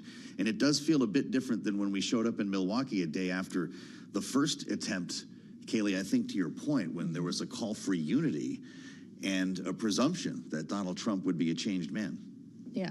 So let's play this to our political panel now. Rick Davis, Stone Court Capital Partner, and Jeannie Shanzano, Senior Democracy Fellow with the Center for the Study of the Presidency and Congress, are both joining us now. Rick, if I could come to you first, as this is not just former President Trump saying this, having just had his life threatened once again, but Republican nominee Donald Trump, who is trying to win an election against Kamala Harris. Is this kind of blame casting helping him do that in the aftermath of an event like this? I think this is what his base would expect from him. He, levels grievances on a daily basis that are targeted to everything, issues related to the border, the economy, personal slights about his crowds. I mean, you name it. He doesn't really discern between what is a priority issue to voters and what is a priority issue to Donald Trump. And so he's just feeding the beast. I think, he has to declare this country a broken model for his model to be implemented. And so, it's all part of this overall cast of the United States is in decay, it's unruly, it's lawless. And so I think it fits into his narrative. It's just his narrative is a very dark and determined narrative to, basically broadcast the kind of chaos that he would like to solve for the American public. Well, I'll tell you, it was not just the rhetoric that was different after the first attempt here, Jeannie. The polls were, too. The reaction was significant. There was empathy for the former president. People seemed to look at him a bit differently. As I just mentioned, we were told that he was a changed man. And I wonder, now that we've seen this entire race upended and there's been so much rhetoric under the bridge since the RNC, if there is any impact, politically speaking, on the horse race. Yeah, it's really hard to tell. I mean, what we do know is, to your earlier point, the rhetoric has shifted very, very quickly this time from concerns and empathy to the political realm. And we've seen that on both sides, not just from the former president. So it's hard to tell if it will have this impact. There's also another factor, as Kaylee was mentioning last time, he came within hours to the RNC and had a hero's welcome. He doesn't have that, although he is going to be back on the campaign trail this week, I understand tomorrow. So, we'll see if that shifts anything. And if I could just go back to your interviews, which were excellent, I thought it was so interesting to hear about that 11 or 12 hours that this shooter sat there. And this raises so many questions about the Secret Service. And again, we were supposed to get the report on Butler today, which even Democrats like Blumenthal said would shock us. So to the president's earlier point and to so much of the discussion, we really need to take a look at the Secret Service. They may be underfunded, they may need more personnel, but something has got to shift when you have these two attempts within just a few weeks, and you have an attempted assassin sitting for 11 hours on the side of the president's golf course within, 400 or 500 feet, or yards rather. It's shocking to think that could have happened again. Well, and of course, it has resulted already in a change of Secret Service leadership. The first attempt, that is, Kimberly Cheadle resigned in the aftermath. We have an acting director now in Robert Rao, who I guess, as a result of this, may or may not ever be in a formal directing capacity. That's a question we'll have to await the answer to. If we could just go, Jeannie, back to this whole notion Donald Trump is putting out there about rhetoric. It's specifically him talking about Joe Biden and Kamala Harris casting him as a threat to democracy, and people taking that threat potentially literally is a threat that needs to be eliminated. Will this need to change the way in which Kamala Harris talks about her opponent on the campaign trail? Because she hasn't been hitting that democracy line as heavily as Joe Biden was when he was the nominee. That's right. That's been one of the changes since Kamala Harris came on board. That was Joe Biden's mantra. Donald threat is a Trump a threat to democracy. Kamala Harris has not gone in that direction. I don't think we'll see a change in her rhetoric. And to your point, when you define your opponent as a threat to the existence of the country, to the existence of democracy, and both sides have done this, you can't be surprised if somebody who is unhinged, as Dave Ehrenberg described this assassin, potentially unhinged, acts on that rhetoric. And that's why leadership matters. And Donald Trump should not be speaking the way he is this morning. And the Democrats have to tone it down. And we have to demand better from our leaders. I'm not convinced we will see that because, to Rick's point, this has been happening for a long time on Trump's side and the Democrat side. But that leadership does matter. And we are much in need of leadership which takes the rhetoric and the impact of it seriously. Kayleigh mentions the acting director of the Secret Service. We can tell you that he has arrived in Palm Beach and is expected to be meeting with Donald Trump today, if that hasn't happened already. Rick, we heard from the Speaker of the House, Joe Biden, suggesting earlier that the Secret Service needs additional resources and needs Congress to act. He said, I think Congress should respond to their need.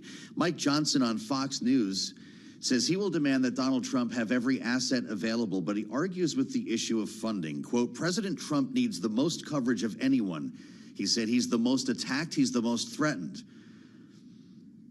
But chalking it up to an issue of manpower allocation is the idea that the speaker is arguing with this being a funding problem. As someone, Rick, who has worked directly with the Secret Service in managing a presidential campaign, can you speak to that argument here, funding versus manpower?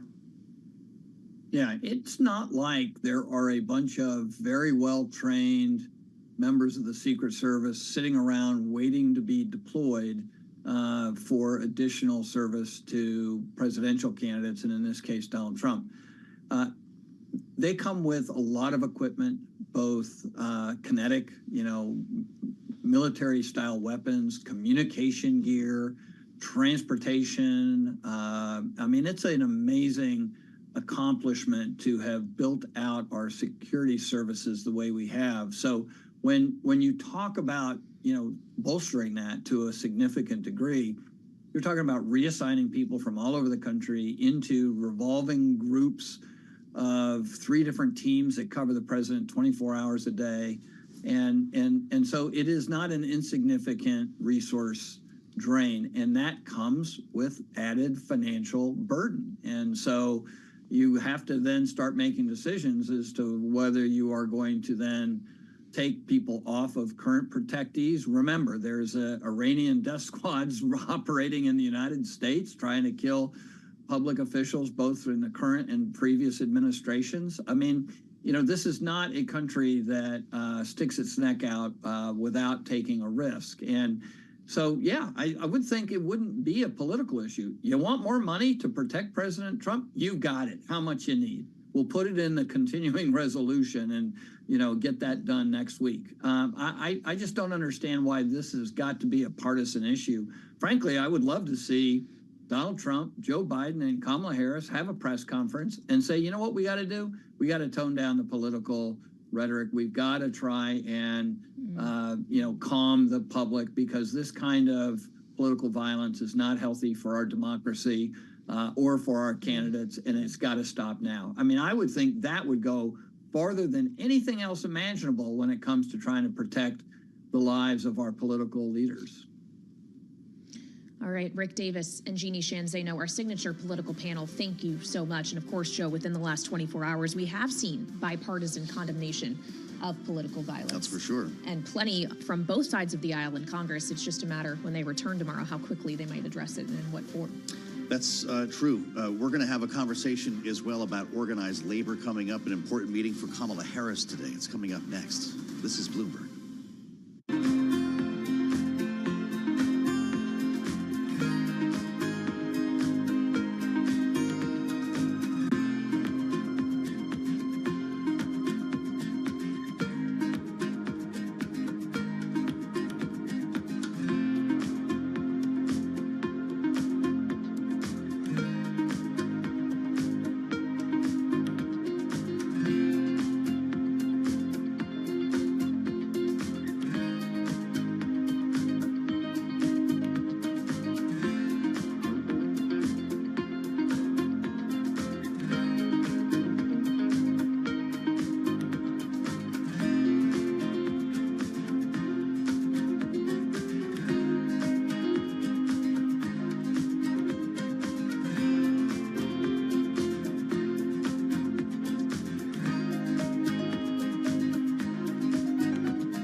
It's 1:40 on Wall Street. We do check markets all day long here at Bloomberg. Do want to begin with a number of headlines, developing stories out of Amazon. Amazon telling its staff to return to the office 5 days a week. Amazon CEO Andy Jassy also says having fewer managers will remove layers. Right now we got Amazon shares down by just about 1%, all part of a broader tech sell-off. NASDAQ now slumping by 112 points, a decline of 0.6%.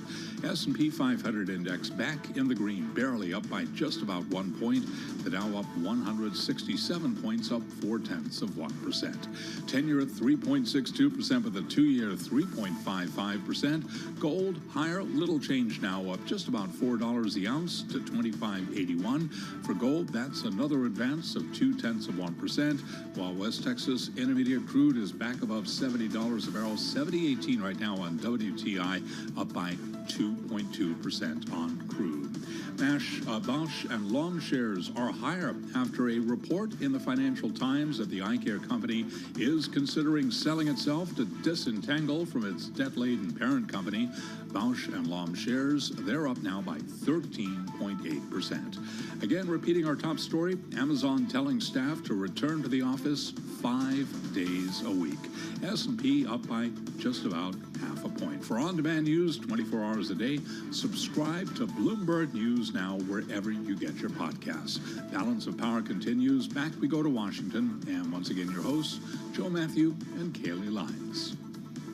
All right, Charlie Pellet, thank you so much. I'm Kaylee Lyons alongside Joe Matthew here in Washington, where we, of course, are following a presidential race that has had many twists and turns, another presenting itself just yesterday with the attempted assassination, again, of Donald Trump. He, of course, came out of that unscathed, and the suspect has been charged with federal gun crimes. But against that backdrop, the presidential campaign continues. Donald Trump himself will make a number of campaign stops this week, and Kamala Harris is doing campaigning of her own today in some sense, as she is participating in a meeting with the Teamsters Union, of course, helmed by Sean O'Brien, who spoke at the RNC in Milwaukee, and to this point has withheld an endorsement from the union for either candidate. Of course, after speaking at the RNC, he has since dubbed Donald Trump and his idea around laying off workers as economic terrorism, but that doesn't mean that he's speaking in favor of Harris yet to this point. Yeah, that followed the interview with Elon Musk, remember, on Twitter Spaces, in which he credited Elon with being the greatest cutter of all time, and they kind of laughed at the idea of firing workers who were interested in organizing. So the conversation changed a lot since Milwaukee, but they still haven't met. And there was an important line that the head of the Teamsters Union brought on CBS. He said, he has not endorsed Kamala Harris yet because, quote, you don't hire someone unless you give them an interview. And the interview is happening today, Kaylee, and we're joined by somebody who knows a little bit about this. Seth Harris, frequent voice on this program when it comes to matters involving labor. He's senior fellow at the Burns Center for Social Change at Northeastern University, former top labor advisor to Joe Biden, in fact, former deputy secretary of labor. Seth, it's great to see you. Welcome back to Bloomberg. So we finally have the interview today, the job interview. Kamala Harris is sitting down with the head of the Teamsters Union. Will it end in an endorsement? I think it will. She's actually going to meet with President O'Brien and some members of the executive board, but also there will be rank and file Teamsters involved in the meeting. And I think it'll end up an endorsement because the discussion will be about policy. And on labor policy, there is simply no question that Vice President Harris has built a record that is far better for the Teamsters Union than President Trump's record.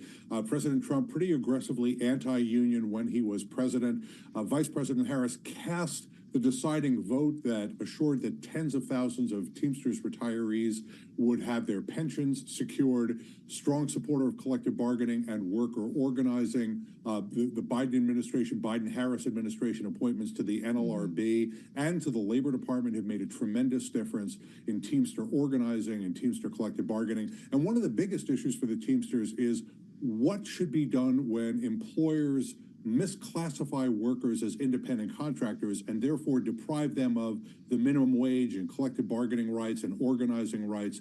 Vice President Harris has been very, very strong on that issue dating back to her time as an attorney general. President Trump's administration made it a lot easier for employers to misclassify workers. So if that's where the conversation lies, I expect the Teamsters will endorse Vice President Harris. But if, Seth, all of that is true, it raises the question of why such an endorsement hasn't happened already if she is so obviously pro-labor as you describe her. The fact that it has yet to happen and may happen after this meeting, does that suggest there's going to be an ask from the union? Do you expect they're going to want something specific from a Harris administration? I don't think it'll be a quid pro quo kind of meeting. I take President O'Brien at his word that what matters to him is allowing his members and the leaders of the union alongside him to hear the views of the candidates for president up close and personal, to be able to ask them pointed questions about what their presidency would mean for the Teamsters union. I think that's a reasonable thing to expect. It's, the Teamsters have said all along that they're going to wait until after the conventions to make their endorsement. I think this will be the last step. Okay, that said, 1.3 million members. That's a serious ground game if you activate them. Regardless of the campaign, regardless of the endorsement, Seth, how do the Teamsters use 1.3 million members to get someone elected? Well, they give a lot of money, they give a lot of elbow grease, they give a lot of shoe leather. They will campaign among their members, because I think that some of their members are still almost certainly undecided in this race. They will mobilize their members who are for Vice President Harris to get out to vote, but they'll also communicate with Teamster family members, with Teamster community members, and I think that they will get out and support the campaign very aggressively with volunteer hours and with telephone calls and with door-to-door canvassing. Teamsters can be a very, very effective union, and they have significant prominence in a lot of the critical swing states that are going to decide this election. Remember, there's a UPS driver almost everywhere in America, and those folks are Teamsters.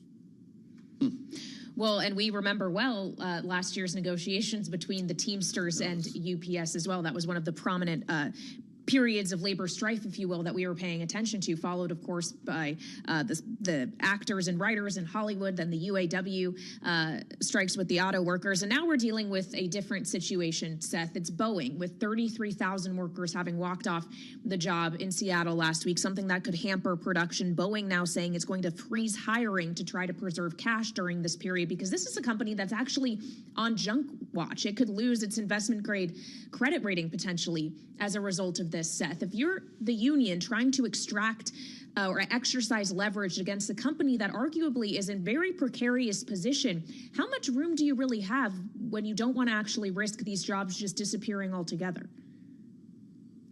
Well, let's start by acknowledging that Boeing has been the company that has shot itself in the foot more than maybe any other in America. They have safety problems, they have law problems, they have debt problems. I mean, this is a company that has had really serious challenges over the course of the last, let's go back a decade. They could enter into a partnership with their union, and the union could help them to be much, much more successful at what they're doing. But they came to the table with an offer that, frankly, was an insult to the members of the machinists union. They represented their pay increase as being 25%, but then they took back an annual bonus of 4%. So the increase, the pay increase would have only been about 9% a year. These members have not had a pay increase over almost a decade, except for cost of living adjustments. I think that you have a lot of very, very, very angry machinists out in Washington state who have been cut out of the collective bargaining process for almost 16 years for a whole bunch of reasons. A bunch of their work was shifted out of Washington to a non-union plant in South Carolina. They want to see significant progress in this collective bargaining agreement, and I think they're going to continue to hold Boeing's feet to the fire. It's going to be up to management to figure out how to produce the resources that are needed. Should Kamala Harris walk the picket line with these members the way Joe Biden did the UAW? I don't know if they've asked her to do that yet, but my guess is that if they invited her, that she would come. She's walked picket lines before, and she is very, very strongly supportive of workers getting a fair share of the profits that they produce. I think she would like to see workers' wages go up. The union here has demanded 40% without the take back of the bonuses. So I think it's going to be a very, very interesting strike going forward. My hope is that it will be resolved quickly by the parties coming to the table and their ability to reach a deal. But I have to be honest, I'm a little bit skeptical. I think, you have new leadership at Boeing that has never seen anything like this before, and you have some very, very angry machinists. Hopefully they'll get some of that anger out on the picket line and they'll be able to get to a deal. All right, well, we'll all be watching to see how this develops in the coming days and potentially weeks ahead, Seth. Meantime, this week, we're all really focused on one big event that comes on Wednesday. It's the rate decision from the Federal Reserve. Yes, it's expected to be a cut. The question is of what size, and this gets to the labor market and the position it is in very specifically. As you look at the concerns raised by a trio of senators in a letter to the Fed today, Elizabeth Warren, Sheldon Whitehouse, and John Hickenlooper, authoring a letter urging the Fed to cut by 75 basis points on Wednesday because they think if the Fed is too cautious in cutting rates, it would, quote, needlessly risk our economy heading towards a recession. Is that a view you share, Seth? I would like to see the Fed cut interest rates by at least 50 basis points. I think there is a justification for doing 75 basis points. But the truth of the matter is the Fed has been extraordinarily cautious.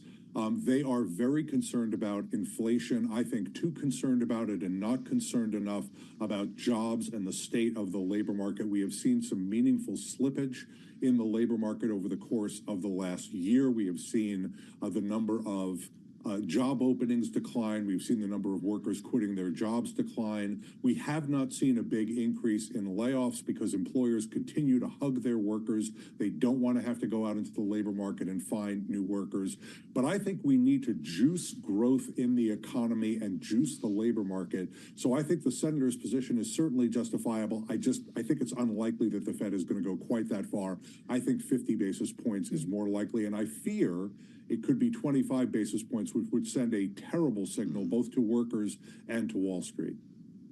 Well, that's interesting. If there's room for 75 or justification for 75, Seth, does that mean the Fed was that late or things have deteriorated that much since July? I think they are late. I think they are late to the game here. We have seen slow drip deterioration in the labor market for many months now. It didn't all happen over the summer. And there have been signals sent to the Fed that the labor market was beginning to face trouble. Now, it's not a crisis. It's not the end of the world. We're not headed towards a recession. But certainly the revisions that we have seen from the Bureau of Labor Statistics and the number of jobs that have been created tell us that the labor market has been growing much, much more slowly than we believe. The Fed should have sensed that. They should have understood that from their beige book, and they should have acted much, much sooner. Now I'm concerned that they're going to do too little, and it might be too late. Seth, finally, before we let you go, as we consider the dynamics in the labor market and the pace of job creation, I wonder if some of the policy proposals we've heard from former President Trump, specifically the notion of not taxing overtime hours worked, if you're worried about the disruptive effect that could have in the labor market, if you can make more or not be taxed on your overtime hours, does that actually encourage existing employees to work longer rather than another employee potentially filling those hours? Well, that's the theory of overtime, is that if you make overtime more expensive, employers will hire additional workers instead of making their current workers work harder. It was all about trying to bring down the number of hours that current incumbent employees are working. Removing the income tax on overtime won't have any effect on employer behavior because the costs will be the same for employers. It's just that employees will do a little bit better. But that's not the best solution for our economy, that workers should have to work really, really, really hard and then get a small marginal increase in their pay because we've gotten rid of income taxes on overtime. The better strategy is higher wages for workers across the board, a higher minimum wage, higher prevailing wages, higher wages through union organizing and workers collectively bargaining for better wages in that way. Very tight labor markets that make labor a seller's commodity, not a buyer's commodity. That is the way that we help the largest number of workers more. We want workers to balance their work life and their home life. More overtime is not the solution to that. All right, Seth Harris, Senior Fellow at the Burns Center for Social Change at Northeastern University, former top labor policy advisor to President Biden. Thank you so much. Speaking of, he is speaking right now at the National HBCU Week Conference in Philly. He says there is no place for political violence in this country. We'll have more coming up at 5 on Bloomberg TV.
Bloomberg Business Week. Insight from the reporters and editors who bring you America's most trusted business magazine. Plus, global business, finance, and tech news as it happens. Bloomberg Business Week with Carol Masser and Tim Stenevec. on Bloomberg Radio. A very good afternoon, everyone, live on Bloomberg Radio, streaming on YouTube and Bloomberg Originals. And Bloomberg TV, it's Bloomberg Business Week. I'm Tim Stenevec, along with Bloomberg News cross-asset reporter Emily Griffeo in for Carol Master. No, Carol is not on vacation. She is in the field out there in California. We're going to be checking in with her a little later in just a few minutes. Emily, we're off our worst levels of the day for the S&P 500 and the NASDAQ, but still seeing a rotation out of those tech mega caps. Yeah, a really big spread here with the NASDAQ 100 down something like 0.5%. The S&P 500 now in the green. We'll see how that persists throughout the rest of the trading day. Well, we're going to have much more on the market and on the Fed in just a few minutes because we have got a great group of folks to talk to. Yeah, still ahead on the Fed. We've got a great group to give us everything we need to know ahead of this week's meeting. We'll check in with Anna Wong of Bloomberg Economics and Liz McCormick of Bloomberg News in just a few minutes. And new gas plants just keep on coming, and that will bring major environmental consequences thanks to AI. And how does a 200-mile-per-hour high-speed train between Las Vegas and Southern California sound? Yeah, sounds pretty good. It's been 20 years in the making. Well, a new wrinkle threatens this timeline that has just been extended over and over again. We get the details a little later in the program. All that and more over the next hour, plus a check-in with Carol Master out there at Future Proof. First up, though, check of the day's trade and top business stories. Here's Charlie Pellet. All right, I thank you very much. And here's what's going on. We have got the Dow, the S&P as well, both higher. NASDAQ, the NASDAQ 100 index in the red, but do want to begin with the Russell 2000. It is up right now by about 0.3%. Small cap shares powering higher, but the S&P, little change right now, up 3 points, has been swinging between gains and losses. NASDAQ, meanwhile, down 97 points, drop there of 0.6%, and the NASDAQ 100 index down by about 0.5%. 10-year at 3.62%, with a 2-year now yielding 3.54%. Spot gold up 0.2%, another 0.2 to 25.82, closing on 2,600, while West Texas Intermediate crude holding above $70 a barrel. WTI rallying today by 2.4%. Brent, the global benchmark, up 1.9%. Apple shares are trading lower, part of a rotation out of tech, but also Apple declining after a closely followed analyst, Ming-Chi Kuo at TF International Securities, warned that demand for the firm's new iPhone 16 Pro model has been lower than expected. Apple down by just about down now by 2.8%. And Boeing says it's instituting a range of cost-cutting measures as the plane maker faces the prospect of an extensive strike, including also announcing a hiring freeze and temporary furloughs for many employees. Boeing shares down by 1%. Again, recapping, a little changed on the S&P, but higher now, up by just under 0.1%. For on-demand news 24 hours a day, subscribe to Bloomberg News Now wherever you get your podcasts. I'm Charlie Pellet, and that is a Bloomberg Business Flash. Hey, thanks so much for that update, Charlie Pellet. Do appreciate it. Well, the world's economy, tectonic plates are going to shift this week when the U.S. easing cycle begins, just as officials from Europe to Asia set policy against a backdrop of brittle markets. Here in the U.S., bond traders are once again ramping up wagers on a half-point interest rate cut by the Fed, coming on Wednesday, days after a bet seemed all but over. We got a great group with us. We got Anna Wong. She's chief U.S. economist for Bloomberg Economics. She joins us from our Washington, D.C. bureau. We're going to chat with Liz McCormick in just a few minutes also. Anna, when trying to understand what the Fed is going to do this week, lots of people in recent weeks have, of course, looked at the inflation data. They've looked at what the labor market, the data we've been getting from the labor market. But you and the team over at Bloomberg Economics, you argue that the beige book is the best place to look for clues. Explain what's going on there. So, last December when Powell did that December dovish pivot, it surprised many people at the time. The reason why was that all economic data, hard economic data at the time, didn't point to any imminent weaknesses. The only evidence back then that point to weakness is the November beige book. And later on in January, when Powell was asked about what happened, why to pivot, he mentioned the beige book. So I think the beige book does have a signaling value. And on top of that, the Fed has some research that shows that a sentiment measure constructed based on beige book would be leading hard economic data in predicting any downturns.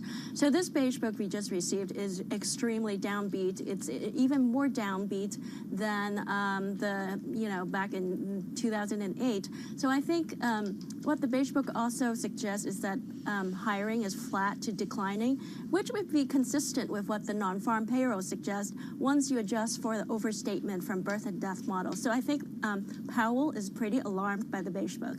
So Anna, when we think about just what has happened within markets over the last week, like Tim had said just a few minutes ago, it seemed like the 25 basis point rate cut was a done deal, and now 50 is back on the table. Just explain to us what's changed in these last few days.